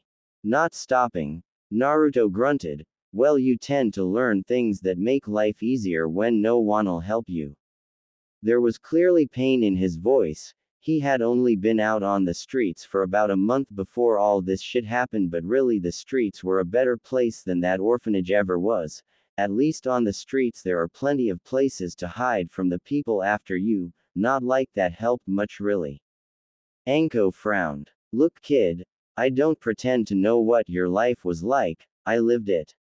You don't have to keep up this mask of indifference around me. I won't turn a blind eye to you just because you have some giant fur ball inside you, and to be honest, you're not the only one having to bear a seal and bad memories. Naruto jerked his head towards her. Anko nodded and pulled her coat off of her neck, revealing a small black tattoo on her shoulder. The curse mark, she said slowly. A seal developed by my previous master Orochimaru. He gave this to me when he defected the village, as a memento of our relationship. It gives him power over me, to cause me pain whenever he wants, and the thing throbs constantly. I'm lucky most of its potency is sealed away by another seal, but that doesn't stop it from hurting me, or from other people thinking I'll turn on them at any moment, controlled by some snake bastard. Naruto's face was blank for a moment as he looked at Anko's face. There was genuine sadness there and a bitterness he'd only ever seen in himself. Naruto sighed. It was times like these that made him feel older than he was. A 7-year-old acting like someone triple his age. He dropped what he was working on and walked over to Anko. Without saying a word, he pulled her into a hug. Anko's eyes widened a little. After a few moments, a small smile crossed her face as she hugged him back. It's pretty sad when a woman gets comforted by a child, or for that same child you'll be the one who understands her pain the most. She chuckled bitterly. I know, Chan, I know how it feels to be alone. But we aren't alone anymore, are we? Hey, I guess not. She smirked as she tousled his hair again.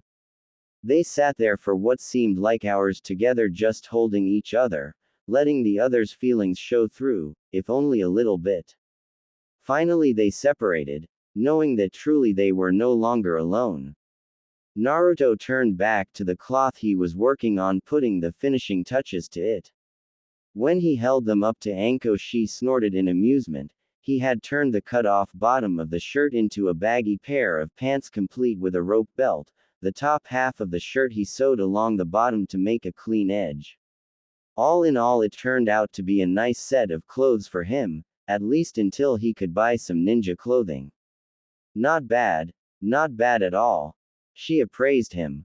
Like I said, knowing how to make things in life easier is a damn good skill. He flashed her a wide smile which she laughed at before they both went to bed for the night, knowing that tomorrow would be a new day for the both of them. Meanwhile, in an undisclosed location, a pissed-off Danzo brooded. You will rue the day you crossed me, Hiruzen. Danzo yelled out to no one in particular. Naruto awoke to a peaceful morning in the Forest of Death. The sounds of birds chirping could be heard all around the tower. Yawning to himself, Naruto dragged his out-of-bed scratching Sahida as he made his way to the bathroom. He opened the door with his foot as he yawned again, not even paying attention to his surroundings as he made his way to the toilet. Once there, he was preparing to take care of business when a cough interrupted him. He turned towards the sound tiredly, not expecting Anko to be standing 5 feet from him with a towel draped over her shoulder. Naruto stared for a moment, too tired to understand the world of shit he was in right now. Then slowly his eyes widened as it dawned on him that he was about to take a piss in front of a fully Anko, and she was giving him a look that spelled certain death. Sorry. He began. Anko shook her head no. Owie. She nodded. Eep. He squeaked as the sound of a fist connecting with a overly hard head echoed through the tower. What have we learned? Anko asked, rubbing her hurting fist. What? The brat had a hard head. Naruto wept anime tears as a large whelp rose on his head, knock first before entering. Close enough. She shrugged, still not covered in the least, which Naruto noticed. If the purpose of hitting me was to punish me for seeing you. Why are you still? Anko deadpanned. 3 reasons. 1. I'm not the most modest of people. You only have to look as far as my clothing to see that. 2. We're married, so this really shouldn't surprise you. If it does, use this chance to get used to it. As she opened the shower curtain to the bath, showing a tub large enough for the both of them to bathe together. And 3. I didn't hit you because you caught me. I hit you because you just walked in without making sure I wasn't in here, and also because you were staring at my tits the entire time. Naruto blushed. He had been staring a bit south of her face since he walked in. It's not like he could help it though. He was still a guy after all, and not only that, it was the first time he had seen a woman's bare before. Are you getting in or what? Anko asked as she leaned back in the tub. Yeah. He turned back to the toilet and finished peeing, trying to ignore Anko staring at him intently. Big for his age. Good, she silently appraised him, maybe he could. No bad Anko. No pedo thoughts. She mentally slapped herself as Naruto sunk into the water with her, blushing madly as he sat in front of her. I'll wash your back for you, she smiled, lathering up a bar of soap and scrubbing the boy down. His skin was smooth to the touch, not a mark or blemish on him, but that probably had more to do with the fox than anything the boy did. As she was beginning to lather up some shampoo, she noticed a pair of odd pointy things sticking out of the boy's head. Reaching out, she grabbed a hold of them and immediately Naruto melted in her grasp. She blinked a couple of times, then looked over Naruto's shoulder at his face and noticed his face was bright red, flushed, and was really relaxed. She looked at the points on Naruto's head for a few seconds, then started massaging the tufts of hair, lightly making the boy shiver in her grasp. A wide grin escaped her as she continued her massage. So cute. She giggled. The fur ball was right, you already have fox ears coming in. I'd say a few more days and you'll have a full-grown set to charm the ladies with. Oh joy, he said sarcastically, shivering some more as she hadn't stopped stroking his ears. Cammy, were they sensitive? Oh, don't be like that. If you're so worried about someone seeing them, I'll teach you the henjutsu to hide what you look like until we can get you a hat to cover them, and if your tail ever comes in we can figure something out as well. She poked the back of his head hard for a few seconds to get her point across. Naruto sighed. All right, as they both enjoyed the bath. In the Hokage's office, we find Sarutobi passed out in a pool of his own blood, the red fluid pouring heavily from his nose. Note to self: do not check on Naruto with the crystal ball in the morning, not good for my health. The third thought before darkness took him. Ooh. Back with our odd couple, we find them walking down the main streets of Konoha with the aroma of the market district filling the air. Anko was dressed in her usual while Naruto beside her was in his makeshift clothing with a loose gray hat on that he had thrown together from a belt and some old cloth. Honestly, it looked like a cross between a chef's hat and a beret to him, but Anko thought it looked stylish with the rest of the clothes, so he begrudgingly wore the thing rather than try and fool a village full of ninja with a half-assed henge. Anko looked down at her young husband and noticed his rigid posture. Don't be so tense, kid.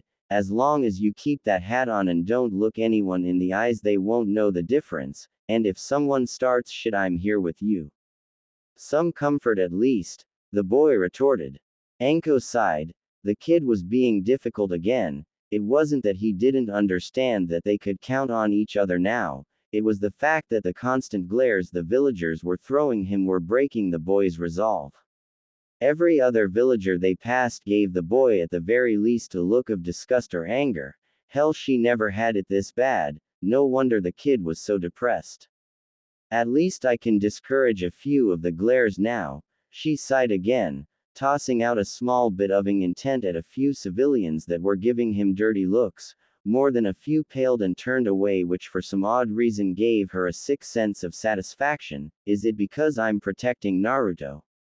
She wondered. It's keeping M off the boy, as she noticed his more relaxed posture. You don't have to do that, Chan, the boy said quietly. Kid, these people aren't worth your time of day.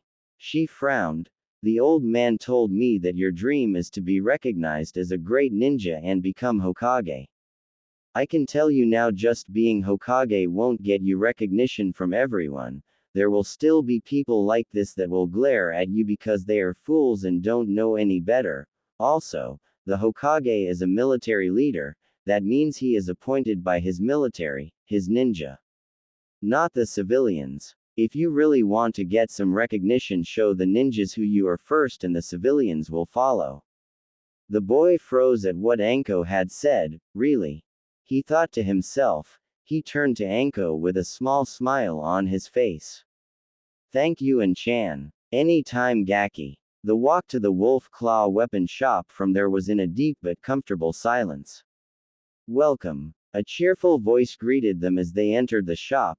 Can I help you with anything? The man behind the counter asked. He looked to be a middle-aged man with graying hair and a cheerful face. If anything, he reminded Naruto of old man Ichiraku.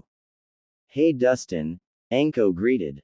We're here for some threads for the Gaki here. Hey. Same as always, Anko. He scratched his beard in thought. Yeah, I heard from Sarutobi you were coming by. Said you needed some supplies and a new wardrobe for the run here. Though I gotta say, when he said your clothes were a mess, I imagined them to be more, well, in pieces. What you have on now doesn't look half bad. PFF'd. Yeah, the kid here made from some cloth, an old t-shirt, a belt and some rope. The little guy is pretty damn good.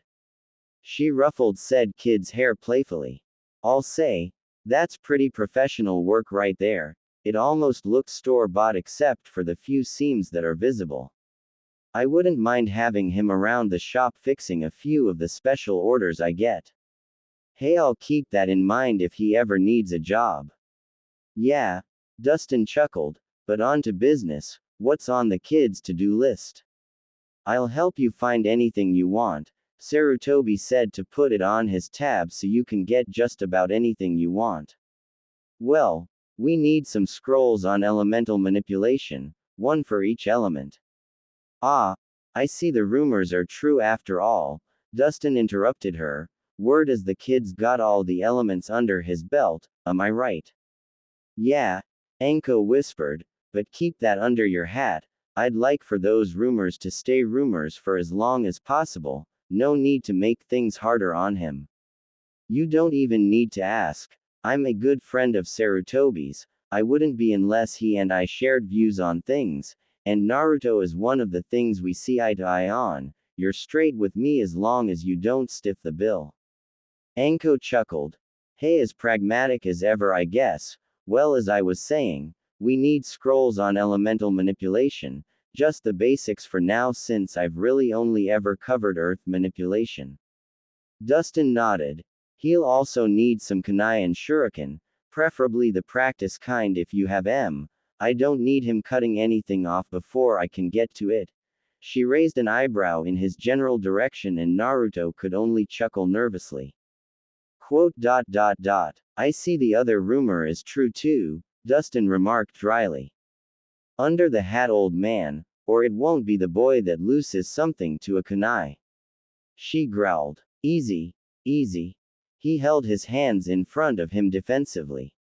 I have a few sets of practice shuriken and kunai in stock, anything else? Yeah. She punted Naruto in the rear towards the clothing section. Go fetch Gaki. I'm not a dog, Naruto grumbled. No, you're a little fox, now get, before I do that thing I did to you this morning again. She flashed him a hungry little grin. Naruto paled visibly and took off into the rows of clothing. Dustin turned to Anko. Do I even want to know? He deadpanned. Nope. Quote. A few minutes passed before Naruto came back. The two adults in the room turned and their eyebrows rose. Naruto apparently had good taste in clothing. He had somehow found a mesh armor undershirt his size along with a black t-shirt on top with the mesh coming out a few inches under the arms. His shorts were black as well and had orange strips running down the seams on the side. A pair of fingerless black gloves were on each hand and a pair of black ninja sandals on his feet. The gray hat still sat loosely on his head though since there was nothing really loose to cover his ears, he just had to settle for grabbing a roll of black cloth and another belt to make a black one later. For accessories he had a kunai holster strapped to his leg, a ninja pouch on his waist, and on his back was a small tanto, which looked more like a full-length blade on the small boy. Wow! They both said at the same time. Not bad, Gaki. That's a nice look, but what's with the sword? The snake mistress pointed to the blade curiously. I don't really know, I just liked it. I never really had any weapons to practice with and this is something my size. Dustin rubbed his chin thoughtfully. Makes sense, If the kid is going to get used to a sword or blade, it's good to start small and work your way up. All right, I guess, but you can only practice with it while I'm around. I don't want you cutting yourself with it. Naruto nodded. Dustin marked a few things down on a piece of paper. Okay, you have the scrolls, the training tools, and some new clothing and weapons. Anything else? Naruto thought for a moment before something caught his interest. Hey old man, could we talk over there for a second? Alone. He looked out of the corner of his eye at a frowning Anko. Yeah, sure kid. The two walked to the back of the store for a few minutes, Anko watching the discussion silently. The boy was whispering in the mont's ear, so she really couldn't make out what he was saying, but by the way Dustin pulled back surprised and looked in her direction, it couldn't be anything good. The two of them walked back to the counter. Yeah kid, I'll get what you wanted, but are you sure? That's a bit advanced for you right now. Yeah, I'm sure. He nodded. Okay. One moment. He walked to the back and opened his storeroom door. After a few minutes of rustling papers and clanging of metal, the man returned with a scroll in his hand.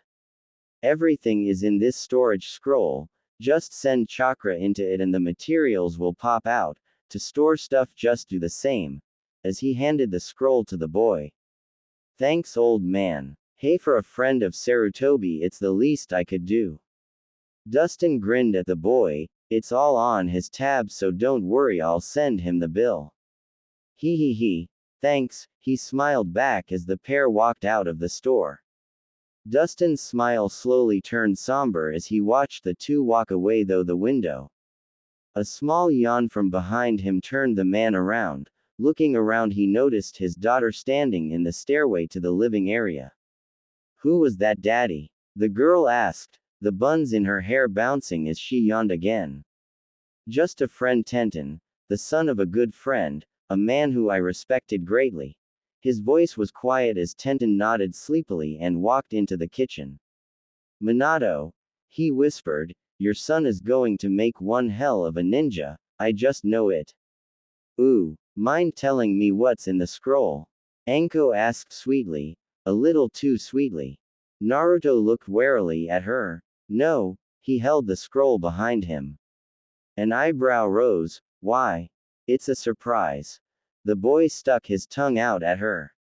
And we're husband and wife now, tell me what's in the scroll, she whispered angrily. No, he growled at her and turned away. Gaki, just, hey, get your back here, she yelled at him when she noticed he had started running away from her towards a nearby playground. Oi, you brat, get back here, she chased after him. The chase lasted a good 10 minutes as they ran through the busy market district, and Anko had to admit, the kid was fast for his age. Hell, he was almost as fast as a high-ranked genin, and the way he weaved in and out of crowds of people baffled her. Hey, catch me if you can, Naruto whispered to himself as he made his way to the playground. He took to jumping from stall to stall as his destination came into view. Almost there, he laughed. As he made a final leap to one of the slides, unfortunately for him he overshot it a bit and lost his footing. Shit! He cursed as he lost his balance and fell over the edge. Eep! A voice from below cried as a loud thump sounded. ... Ouch! Naruto rubbed his head as he leaned up on one arm. Where? He froze when he noticed a small girl in a similar situation next to him. Hi. He rubbed the back of his head nervously, feeling that his hat had fallen off in the fall. Hello.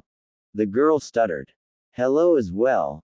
The name's Naruto, and sorry for falling on ya, I'm kinda being chased by Mayan-chan. Hinata. She poked her fingers together nervously, and who is A and C-chan? Gaki. Get your OUT here now, a voice screamed in the distance. Naruto's sweat dropped. That would be her. I don't want you to get in trouble too, so I'll sneak away, just keep quiet please. He turned away from her, looking around nervous. Anyo, Naruto-san.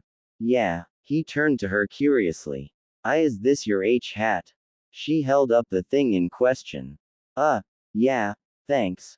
He flashed her a smile that made the girl feel all fuzzy on the inside as he put the hat on his head. Thanks for the help, I kinda needed it. You know you're a nice person. He flashed another smile that made her melt. Thank you. Hinata blushed. No problem. See ya. He jumped over the fence that separated the playground from the road and ran off. There you are, you brat. Come back here. A voice yelled in the distance. In Naruto-san, no. Naruto-kun, the girl thought to herself. He's nice, not like father, and those ears on his head. The girl blushed again. She had peeked at the boy's head when he was looking around, and said appendages had grown enough to be noticeable above his hair. So cute. Ooh. Naruto shivered slightly. I suddenly feel threatened. He shivered again with Anko not far behind him. Several hours later, top of the Hokage monument, sunset. Damn it. Gaki, Anko choked out, huffing in exhaustion. I told you already it was a secret. The boy stuck his tongue out at her with his back to the edge. Apparently the chase had made its way through most of the village and ended on top of the Hokage monument, coincidentally on the head of the Yondaime. Alright already, Anko gasped, it's a secret, now get your happy over here away from the edge. Naruto looked at her for a moment defensively, relaxing slightly when Anko backed off. Will you promise not to take the scroll? Yeah, I promise. Now hurry up. Naruto slowly made his way towards her, keeping the scroll tight in his fist. Hurry up, damn it, she growled. Naruto approached her warily, keeping an eye on her hands. When she flashed behind him, his eyes flew wide as a fist connected with the back of his head. 2 minutes later. Okay, I deserved that one, Naruto thought, weeping anime tears. What have we learned? Again. Don't piss you off. He rubbed the large knot on his head comically. Close enough. She picked him up by the back of his shirt and brought him to eye level. Scare me like that again and I'll have my snakes tie you up for the day and you won't do jack shit, understand? Yes, Anko-san. He nodded quickly. Good. I'll respect your privacy for that damn scroll, but let's get some dango. Chasing you made me hungry. Wait. En-chan. The boy grabbed her coat. What is it, Gaki? She turned around and crouched low, hearing the pleading in the boy's voice. I'm sorry about scaring you. I didn't just run away to get away from you, I kinda wanted to show you my special place. His voice trailed off as he nervously looked away.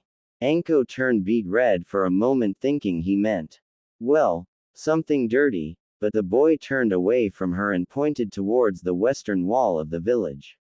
Anko looked and her voice caught in her throat. In front of her was a view she had never seen before. The entire village was bathed in a crimson sunset. It was too beautiful to even say anything. She only knelt close to Naruto and enveloped him in a hug from behind. Neither one said anything, they just sat there and watched the sun set, turning the world from red to orange, orange to purple, and finally ending in a deep ocean blue that gave way to the first stars of the night. Anko was silent for a long time after that, still holding onto the boy for dear life. Finally her voice, nothing but a whisper, broke the silence. And Naruto. Yeah, he whispered back. Thank you. She squeezed him tighter. A few minutes passed before Naruto spoke. Quote. Anko. Yeah, I can't breath. Ah, she replied blankly, releasing the boy, who was turning an unhealthy shade of blue. Sorry. It's been 2 weeks since the accident. With the help of a gag order from Sarutobi, most of what happened to Naruto was reduced to a rumor. The Uchiha massacre that happened only a few days after that drew even more attention away from him. With the entire village focused on the tragedy, it kept Naruto out of the public eye long enough for most people to forget about the incident. In that time, Naruto's fox ears grew out to full size. His tail was the next thing to come in, The fluffy appendage was currently sticking out the back of a pair of casual clothes he had stitched together from another large shirt Anko had given him. The bagginess of the pants was more comfortable on his rear since the tail was still a little tender. He still shuddered when he thought back on Anko's reaction to it. Quote. The pain, too squishy, he shivered unconsciously. Sadly, our young hero suffered firsthand from the combined effects of marshmallow hell and an overly zealous glomping. Cammy help him if any other women got a hold of him. Hell, he was still massaging the kinks out of his tail. Though it was weird having a tail to begin with, his sense of balance was thrown off but at the same time felt more balanced overall. He also felt stronger, and his senses were increasing as well. If things kept going the way they were going, he might even consider this a blessing rather than a curse. Oi Gaki! Anko called from the entrance to the tower, breaking the boy from his musing. He turned to her curiously. Yeah, and Chan. I think it's time I start training you. You've had a week to get used to your new animal parts, and I think it's time we bust and start your ninja training. His face lit up. Yeah, it's getting boring just sitting around doing nothing. I'm ready for anything you can throw at me, hopping around a couple times and doing a few punches and kicks to prove his point. Actually, first I want to know something. The blonde stopped and looked at her. What? You know that jutsu you used when we talked to Kyubi? He thought a moment. Oh, you mean the Kyubi shadow clone jutsu? Yeah, that one. Do you know the parent jutsu? The shadow clone jutsu? He nodded. Yeah, that was the first thing Kyubi taught me so I could use the Kyubi clone. Why? Well, now things get a lot easier. Do you know the special ability of shadow clones Gaki? No. Why? He scratched his head in thought. Try and make as many as you can and I'll show you. Okay. He shrugged, gathering a large amount of chakra, shadow clone jutsu. A giant puff of smoke filled the clearing. When the smoke cleared, there was easily more than 200 clones around Anko. Anko's eyes widened as she noticed all the clones.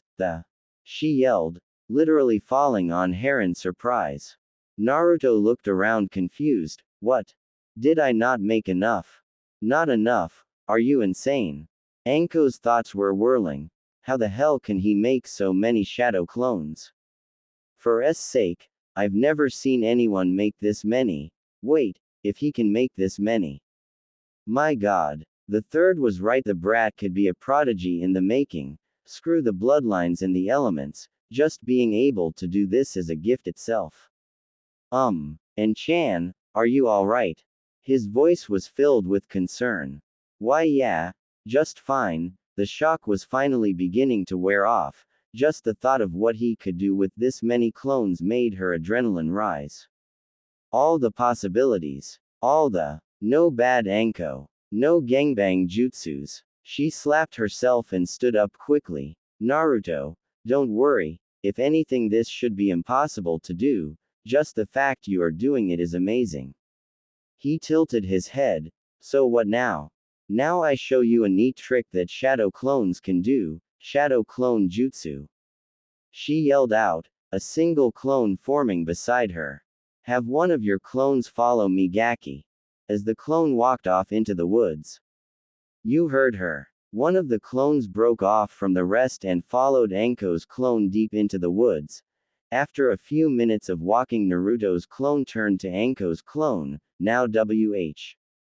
The clone started to ask, but before the clone could even react, Anko's clone had stabbed it with a kunai, dispelling it. A second later, Anko's clone dispelled as well. Back with the original. Oi, why'd you my clone? Naruto growled. She grinned. Ah, but how did you know why'd it? What do you mean you just?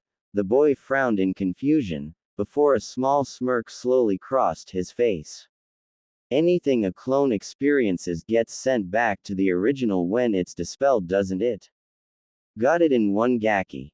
She laughed. From now until you join the academy next year, you are going to be training with shadow clones. by the time you make Genin I'll have your Chunin level. She flashed him an evil grin which sent a chill up his spine. This wasn't going to be pleasant, he just knew. Alright, first off, we aren't going to be learning any new jutsu, I'm telling you that now. What we're going to cover till you start the academy is chakra control and nature transformation. She walked over to a nearby tree and yanked a leaf off one of its limbs.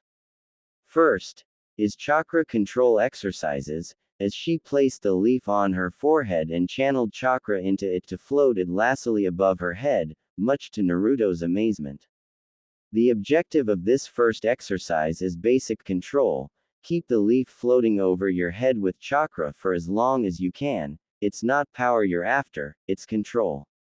Since there's around 200 clones here, we'll have 100 working on chakra control, and 20 each working on a separate element. She grabbed the 5 elemental scrolls from her pouch and tossed them to one of the clones. Get to work, she then pointed to the original, you're coming with me. She was about to walk away when something stopped her. Oh! She yelled at the mass of clones, hey, if you need to dispel, don't do it all at once or you'll give the original a bitch of a headache. She turned away from the mass of clones. Come on, let's go. The two of them walked to another clearing on the other side of the tower. So what are we doing over here? He asked curiously. Simple. Since shadow clones can only send back mental information, physical abilities need to be worked on by the original. Sure, you can work on your reflexes and instinct, but things like muscle memory and increasing your body's strength, speed, stamina and flexibility is all down to you. He raised an eyebrow. So we're exercising? She smirked. Something like that. An evil chuckle escaped her lips as she explained her training. All the while Naruto turned paler and paler. Are you insane? Finally finding the words to express himself. Maybe. She laughed. But that doesn't change the fact that you're going to do it. Naruto sighed. The sooner he got this over with, the sooner he could rest. Kami, it was going to be a long day. 200 push-ups, sit-ups, kicks, punches and squats all before lunch, and then I have to spar with her. This is going to hurt. With the clones. Okay, let's see here. Nature transformation, the basics. The clones scanned each of the scrolls intently. Channel chakra into the object and imagine that element's properties in that object. For fire, superheat your chakra and imagine burning the object. For wind, split your chakra in half and grind it to a fine edge to cut the object. For lightning, aggravate your chakra in the object to create a static charge. For earth, harden your chakra around the object and grind against it. For water, use your chakra to gather the moisture in the air and soak the object. Seems pretty straightforward. The clone grabbed a leaf and held it up high. Alright Mies, it's time to get to work. The clone pumped its fist before it dispelled itself and sent the info through the ranks. Hokage's office. So it begins An image of Naruto flashed through the crystal ball. Hey, just seeing that many clones makes me feel old, Sarutobi chuckled to himself. I see great things in your future, Naruto. Your father passed his will on to you while your mother passed on her love. Remember both their sacrifices, Naruto. Grow stronger from them and show the world you aren't some demon. Show them the real you, the you your parents would be proud of. He sat there for a long moment, taking a drag off his pipe, the quiet of the room ringing in his ears. The third sighed as he exhaled the smoke from his lungs. Good luck, Naruto. Knowing your father's luck, you'll need it. A dry laugh filled the air as the third again sat in silence. Although knowing your mother's luck. A few hours later, back with the original Naruto. Kami me now. The boy mentally yelled. His arms were already like jelly, but Anko insisted he learn the basic katas to her taijutsu style so they could spar. He had learned the first and second katas through the use of shadow clones, but the woman wasn't letting up. She kept pressing him to learn the moves, and any time his stance was off she'd correct him. with sharp pointy things. Okay Gaki, you got the first 3 kata down for this style, those are the basics, and they're enough to get you through a light spar, so come on, get off here and let's do this. She stood a few meters away from him in what she called the Python stance, a stance based on defense and single heavy strikes, perfect to spar against withoutting the kid. Can't we at least take a 5-minute break? I can't even feel my arms right now. Quit the bitching. Can't feel your arms, can't feel the pain now, attack me, or do I have to come to you? She rose an eyebrow at this, almost daring him to let her attack first. The hell, I'd give you a reason to kick my. He charged forward in the standard Viper stance, the most basic of the stances built on speed and quick successive strikes. As it stood, the boy was decent in speed and could deliver fairly strong punches even if the stance he was currently using was meant for cherry tapping. Ah! The boy yelled, as he ran towards Anko, fist leading in a vicious punch. That's more like it. She blocked the strike with her palm. With a swift jerk she tossed the boy behind her. Naruto flew through the air a few feet before he righted himself in the air and landed on all fours. He dug his feet in and rushed her again, dodging from side to side, to try and throw Anko off. Not bad, kid. She laughed, dodging to the side to trip him and send him rolling into a tree in a heap. But not good either. You leave yourself too open when you charge. When you come in for a strike and you're ducking back and forth like that, you need to keep inside of your opponent's striking arm and make sure you can correct yourself if your opponent dodges. That was a good try though, now pick up your dignity and fight me. Crazy snake bitch. Naruto grumbled under his breath as he got back into his stance and charged again, coming in for a low strike to the ankles, hoping to cripple his opponent somewhat to at least give him some advantage. It didn't help his self-esteem any that he was having to fight someone twice his size. Anko responded to the kick by hopping just over it, bringing her foot up as she did so to catch Naruto under the chin, sending him flying back again. He rolled with it and got to his feet after sliding a good 15 feet.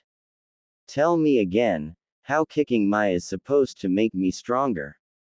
Naruto asked, rubbing his bruised jaw. It's training. Deal with it. She stated flatly. Figures, he mumbled, getting back into position again. This time he was going to take it slower, just rushing in there wasn't doing anything. Oh, using a defensive stance. Well now, let's test it, shall we? A wide grin crossed her face as she rushed him. Shish shit, Naruto cursed. Bringing his arms in front of him in a cross to stop the kick aimed for his face, the blow knocked him back a few feet. He rolled to the side as a fist connected with the ground where he was a second before. He placed his hands on the ground and kicked out with his left foot, catching Anko on her lead shoulder before tucking into a roll to dodge a kick she threw his way. Quickly getting to his feet, he blocked a punch and sent it wide. Getting in closer under her guard, he sent a punch into her stomach before hopping back to get out of the grapple she was going for. Hey, that was a nice punch, Gaki. She coughed. That actually hurt a little. You do know that this is hardly fair, right? You're twice my height and weight, many times my experience, and I'm pretty sure you're just toying with me. And you think you won't fight people like that when you become a ninja? Anko deadpanned. I fought Orochimaru's snake summons and won in a taijutsu match. Those bastards are bigger than a house. You think that bothered me at the time? Hell no. I did exactly what you are doing now, using your opponent's movements against them and striking when you have an opening. She smirked again. And since you've hit me, you're clearly up to this level of speed. This level. A sinking feeling filled his stomach. Low genin speed test complete. She yelled exuberantly. High genin time. Fuck. His words were cut off by a fist to the face. -3 months later. Alright Gaki, take 5. Anko yelled at him as the boy collapsed in a heap. He had spent the last 3 hours doing nothing but endurance training, which frankly surprised her. She'd thrown other Chunin through her personal gauntlet a few times in her career and the Gaki handled it like a seasoned Jonin. The kid had stamina, there wasn't any doubt about it. Maybe he could use that stamina for other things. Kukukuku hrk bad Anko. She slapped herself. No pedo thoughts. She looked out over the clearing to see her husband's clones at work. His chakra control and change in chakra nature training was going well. He'd gotten the leaf floating exercise after the first week of training, though even with his clones it took a while since he was still a child and his control was abysmal at best. Even now, tree climbing was still a bit difficult for him to maintain. Of course, she was also making him float leaves while climbing the trees to maximize the tortu training. As for the change in nature training, he'd completed channeling all 5 elements into a leaf. He was struggling through the second part of the training though. It would most likely take him the rest of the year to finish the second step for each element. Anko's mouth cracked into a wicked smirk. Plenty of time to get the kiddish-kicking potential up to snuff. The smirk spread out into a large ear-to-ear grin. The academy teachers won't know what the hell hit them. Kukukukuku hrk. -7 months later. The loud yells of children and the shuffling of feet surround the pair as they made their way through the crowd towards the academy doors. All around them there were children of several different age groups, the largest of which was right in front of them. The fresh meat, as the older students joked. That first year would be starting point, where the dreams of many a genin hopeful would follow. Hey, a lot of competition, Gaki. Think you can handle it? Naruto snorted in amusement. Please, after that hell you put me through. He shot her a small glare. You should feel sorry for them. He pointed to the group in question who all seemed like they would play being ninja rather than just being ninja. PFF ha ha ha. Yeah, I guess you're right. As they walked into the academy. Oh, and remember what I told you. Naruto got into his best Anko impression. Hold back just enough to make people think you're weaker than them. Deception is a ninja's bread and butter. Yada yada yada. Yeah, I know. I'll keep my skills to myself for now, but that doesn't mean I won't do stupid shit in class. You never did beat that out of me. He chuckled at that last bit. Why would I beat the creativity out of you? Some of those pranks were pure gold, Gaki. A small hint of shock filled her voice, though Naruto knew it was bullshit and she was in with him. One of the few things he couldn't stand about the woman, she hid her jokes so well that sometimes you didn't know she was making fun of you. Yeah, he chuckled after a few seconds. So any last-minute advice? The buxom Kunoichi raised her hand to her chin thoughtfully. She seemed to honestly think about it for a good 5 seconds before reality and her merciless attitude reared its ugly head. Yeah, don't let your mouth write checks York and cash, try and make some friends, and for the love of Kami, watch out for fangirls. Fangirls. Beads of sweat formed on Naruto's brow as the word sunk in. That. I'd rather go toe-to-toe with Fuzz Butt than meet one of those in a dark alley. Fit ha ha ha ha. Anko's merciless laughter filled the air. That's a good mindset. Fangirls would tear you apart if they knew what kind of abilities you have at your fingertips. Hell, if I want to jump your bones when you're older, just think what a group of preteen girls would do. Naruto grew several shades of white. Plus I heard the Uchiha brat that survived that clan massacre is in your class. Hey, the boy has a fan club already. I'm surprised he's even alive right now with the way they're clawing at his door all the time. It took a moment before Naruto could recompose himself after that little mental torture Anko put him through. Okay, watch for fangirls. He shivered again. Try and make some friends and don't pick needless fights, got it? Can I show off a little to put arrogant pricks in their place?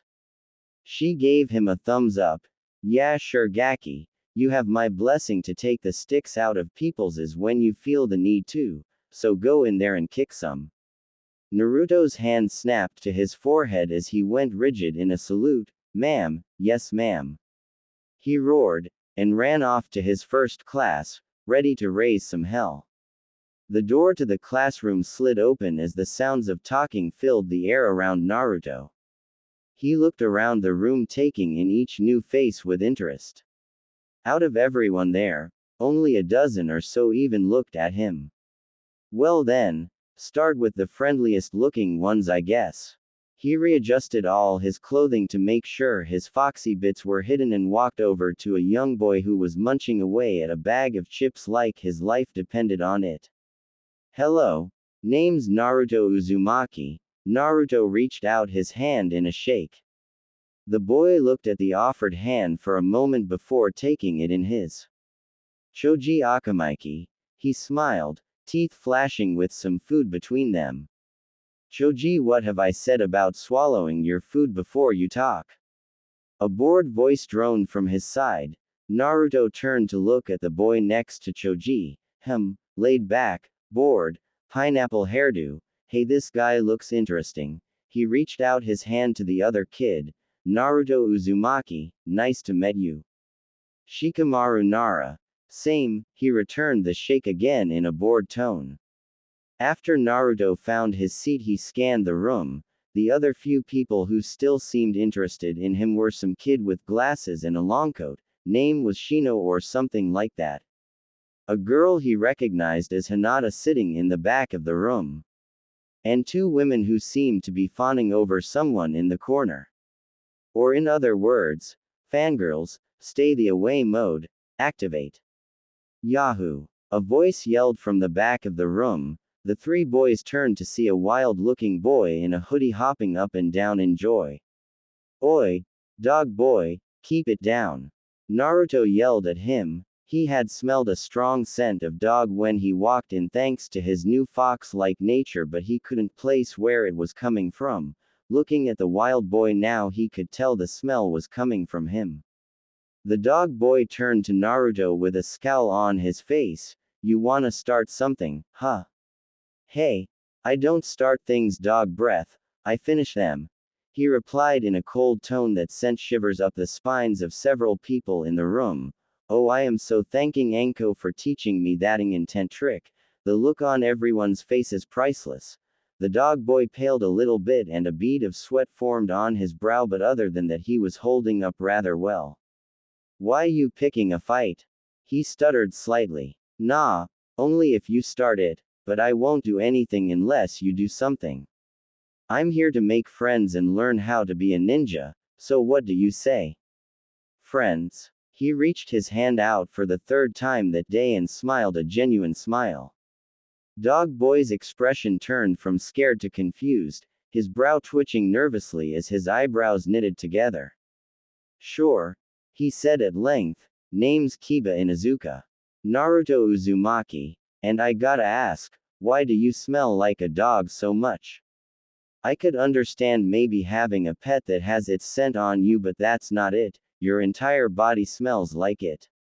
You can smell that. You must have a pretty good nose. Yeah, my family is famous for our Ninken ninja dogs, you could say we're as a part of our partners as they are to us. That's sort of the reason I was yelling earlier. I just found out earlier today that I'll be getting my Ninken partner soon. His grin took up his entire face at that. Naruto looked a little freaked out at the boy's reaction to getting a dog. Yeah, okay. I can't really see myself with an animal partner, but whatever, to each their own. If you don't like animal partners, why do you smell like a fox so much, huh? Naruto was confused for a second before he palmed his face. Oh, that's just a part of my bloodline. His eyes widened a bit, he hadn't meant to say that. Most of the people in the room who were barely listening before now were eyeing the boy intently. You have a bloodline? Shikamaru asked. What is it? Yeah, it's kind of a first-generation bloodline, so I'm the first person in the village to have it. He laughed nervously. Shit, I didn't want to have to use this lie yet. Oh well, the QB container rubbed the back of his head. As for what it is, well, that's a bit of a long story. We have another 30 minutes or so before class starts. Kiba nudged him. Apparently he wasn't gonna let this go, so, in no little frustration, Naruto began his tale, using the lies Anko concocted for him to make making friends a bit easier on him, that, and being able to show off his foxy attributes without worrying too much about being looked on as a monster. Well, it starts 8 years ago on October 10th, the day of the Kyuubi attack, and my birthday, he said absently, making a few in the room wide-eyed. During the fox attack, the hospital I was in was crushed under one of the fox's tails. Apparently I was the only one there at the time, so I don't know what happened to my parents. Mostum, they had died in the attack and I was put into an orphanage. Well, it turns out that one of the Kyuubi's tails came extremely close to me during all that, and a large portion of its chakra blanketed the area around me. Now normally the fox's chakra would have any normal person exposed to it. Somehow, I survived, and up until a year ago I was a regular looking person, normal, except for a few whisker marks on my cheeks. He pointed to the marks in question. But a year ago my bloodline activated. The fox's chakra had changed my body a bit and mutated it into a bloodline, and well, I might as well get this out of the way while I'm letting everything out. He closed his eyes for a moment before taking his hat off and pulling his tail out from his pants. Yeah, I kinda got a few other gifts from that attack as well, he laughed nervously. Now there were many things that Naruto was expecting: fear, hatred, anger, all of the above in most cases, but the looks on the kids' faces shocked him to his very core. They look amazed. The boys of the class looked at him in awe while the girls. Oh Kami, they look hungry. They were eyeing his twitching ears and the way his tail flicked back and forth with a desire to glomp his foxiness. Naruto backed away quickly from the girls, which confused the boys in the room, that is, until they looked at the girls and started snickering at Naruto, who paled visibly. A voice grunted from the side. Naruto turned to the sound, to eye a boy sitting on the far side of class next to a window. Let's see. Black hair, black eyes, broody emo attitude, yep. Definitely an Uchiha. The blonde was mildly annoyed by this. The bastard was ignoring him like he wasn't even worth his time. Oi, you got a problem with me? No, you're just a loser, that's all, he replied in an even voice. Almost all of the girls in the room swooned at his supposed coolness. Oh ho ho ho, he did not just go there. Naruto seethed, teeth gritted in anger. His anger quickly cooled though as a smile touched his lips. Hey, if you think I'm such a loser, kid, why don't you put your money where your mouth is, or are you afraid? The black-haired boy jerked his head towards Naruto, a look of anger on his face. Watch what you say, loser. I'm an Uchiha. The black-haired boy growled at him. PFF Uchiha, a clan who does nothing but steal the hard work of others, and they say they're nobility. Ha, more like a clan of thieves, more like it. That was it. The Uchiha boy was out of his seat and raising a fist back to strike. Naruto just smiled and stepped to the side, tripping the boy like Anko had done to him his first day of training. The Uchiha had speed, that's for sure, but after fighting the snake mistress for so long it felt like he was moving in slow motion. Sasuke picked himself off the ground and glared at Naruto with a look of pure hatred on his face. Naruto just stared. What? Was that it? Ha ha ha ha. Seriously dude, you're pathetic. Another fist flew at the boy, but a quick grab caught the hand, and in a small movement Naruto had his leading leg between the Uchihas. In a single jerking motion the boy was flipped over his back and laid out on the ground, knocking the air out of his lungs. Naruto stood over him and stared intently into his black eyes. Look, I'm here to make friends and learn how to be a better ninja. I will even consider you a friend and ally if you do two simple things. That goes for the rest of you too, he snapped to the others in the room, who flinched. 1. Don't make fun of me or the memory of my family. He paused to let those words sink in a little bit. And 2. Don't try to hurt those that I consider friends, you do that and we won't have a problem, if you don't.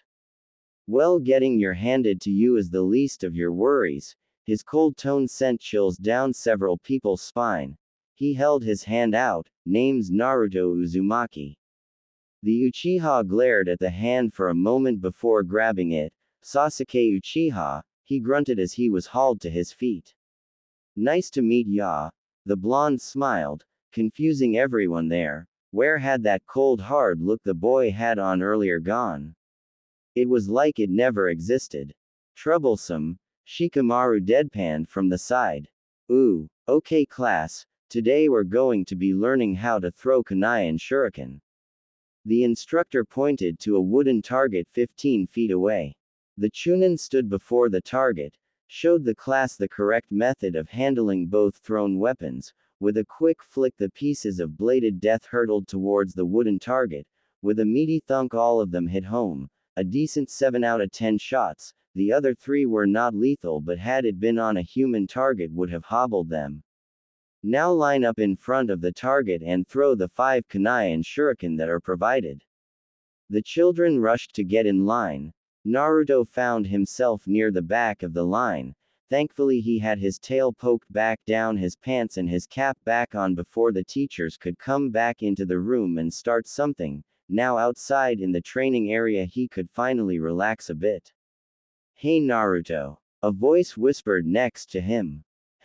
He turned to the voice and noticed Shikamaru and Choji right behind him. Yeah, what is it? He whispered back. Choji and me were wondering if you wanted to go out for barbecue later today, our treat. Apparently the two took his, I want to make friends speech to heart. Damn, they start quick for being big and chronically lazy. Not that he was complaining any. Sure, where are you going? He wanted to get a good idea on which restaurant they were going to just to make sure it was a place he was at least tolerated. After Choji told him it was one of his parents' restaurants, he calmed down a bit. It's not like they would stop him and his friends from eating at his own family restaurant just because of him, right? Thankfully that wasn't the case, as Choji's father was there at the barbecue place. Choza had been at the council meeting that night and knew the boy wasn't the fox but its container, and when he and Naruto finally got to talk face to face, it only cemented that fact. And when Naruto had spoken of his love for ramen, Choza had a look on his face as if he'd found a long-lost son. He let out a hearty laugh and told the chefs in the back to prepare a feast for his son and friends. Needless to say, the 3 academy students had to roll themselves out of the building when the meal was finished. They spent the rest of the day cloud watching and just talking about things they found delicious, or troublesome. Ooh, yo Kiba, keep the mud off me. Naruto groaned, scrapping the Kiba's newly acquired companion off his shoe as Akamaru was gnawing bits of the straps off. Hey, I can't help it if he's teething, the boy tried to defend himself. Then get him a chew toy, damn it. He growled, yanking the dog off his foot and chucking him at Kiba. And if he ever humps my leg, I will neuter him. Naruto let out a little key which made the few people around him sweat. Kiba on the other hand was bug-eyed and nodding in agreement. Strangely, Akamaru was doing the same. Quiet down, class. Naruto stopped threatening Kiba. Ooh. Shino and Naruto sat across from each other in the school library. Naruto had a book on tactics and theory, while Shino had a book on the many different species of insect of the Leaf Village, hardback first edition if I'm not mistaken. Shino. Naruto nodded to the boy. Naruto. He nodded back. Quote. Quote. Quote. Good day, Naruto-san. He stood up and started to walk away. You too, Shino-san, he continued to read. Odd how he respects silence like that. Ooh. Naruto was walking through the hall towards his next class. So far the academy was pretty awesome. Thought the teachers taught a bunch of boring stuff almost every day, only letting them out to do exercises and practice the basic 3. He stopped when he noticed Hinata was nearby looking at him. Hey Hinata-chan. He waved to the pale Hyuga heiress, trying to be polite to the odd girl. Thump. Hinata. Why did you faint? Hinata. Ooh. Alright class, today we're going to have sparring matches to test out the taijutsu forms you've learned so far. Any form is allowed but lethal moves and strikes are strictly forbidden. The Chunin instructor pointed out Sasuke. Sasuke, you're up, now who's going to spar with him? None of the other kids wanted to get in the ring with him since out of the entire class Sasuke had the highest scores in taijutsu, that is if you're not counting. I'll fight the bastard. Naruto grinned as he walked to the front of the line. You sure about that, Dobi? You got lucky last time, this time I'll kick your. He pulled his shirt off, exposing his pale chest to the girls of the class, as expected. Oh my god, Sasuke is so hoot. The voice was piercing and could only belong to one Sakura Haruno. No doubt, another loud voice agreed, this one belonged to Ino Yamanaka. Both were fangirls, both scared Naruto to no end, however, for a good prank he would be willing to burst a few bubbles. He grinned ferally at Sasuke before slowly unbuttoning his shirt. He wore button-ups so he wouldn't have to remove his hat to take the shirt off, but oh what a wonderful sound it was to hear most of the girls in the class gasp, along with a few of the boys as well. Wait, what? Naruto was pretty built. His constant training with Anko had hardened quite a few areas of his body, leaving lean muscles. It wasn't grossly disproportionate for his age, it simply flowed with his body type, compact muscles on a compact frame, and on naturally tan skin no less. The fangirls in 3, 2. Oh my god. 1. He mentally chuckled. Okay Sasuke, let's get this over with. He took up the academy stance since it was what they were learning and egged the Uchiha on with a, come get some, motion. Meanwhile on the side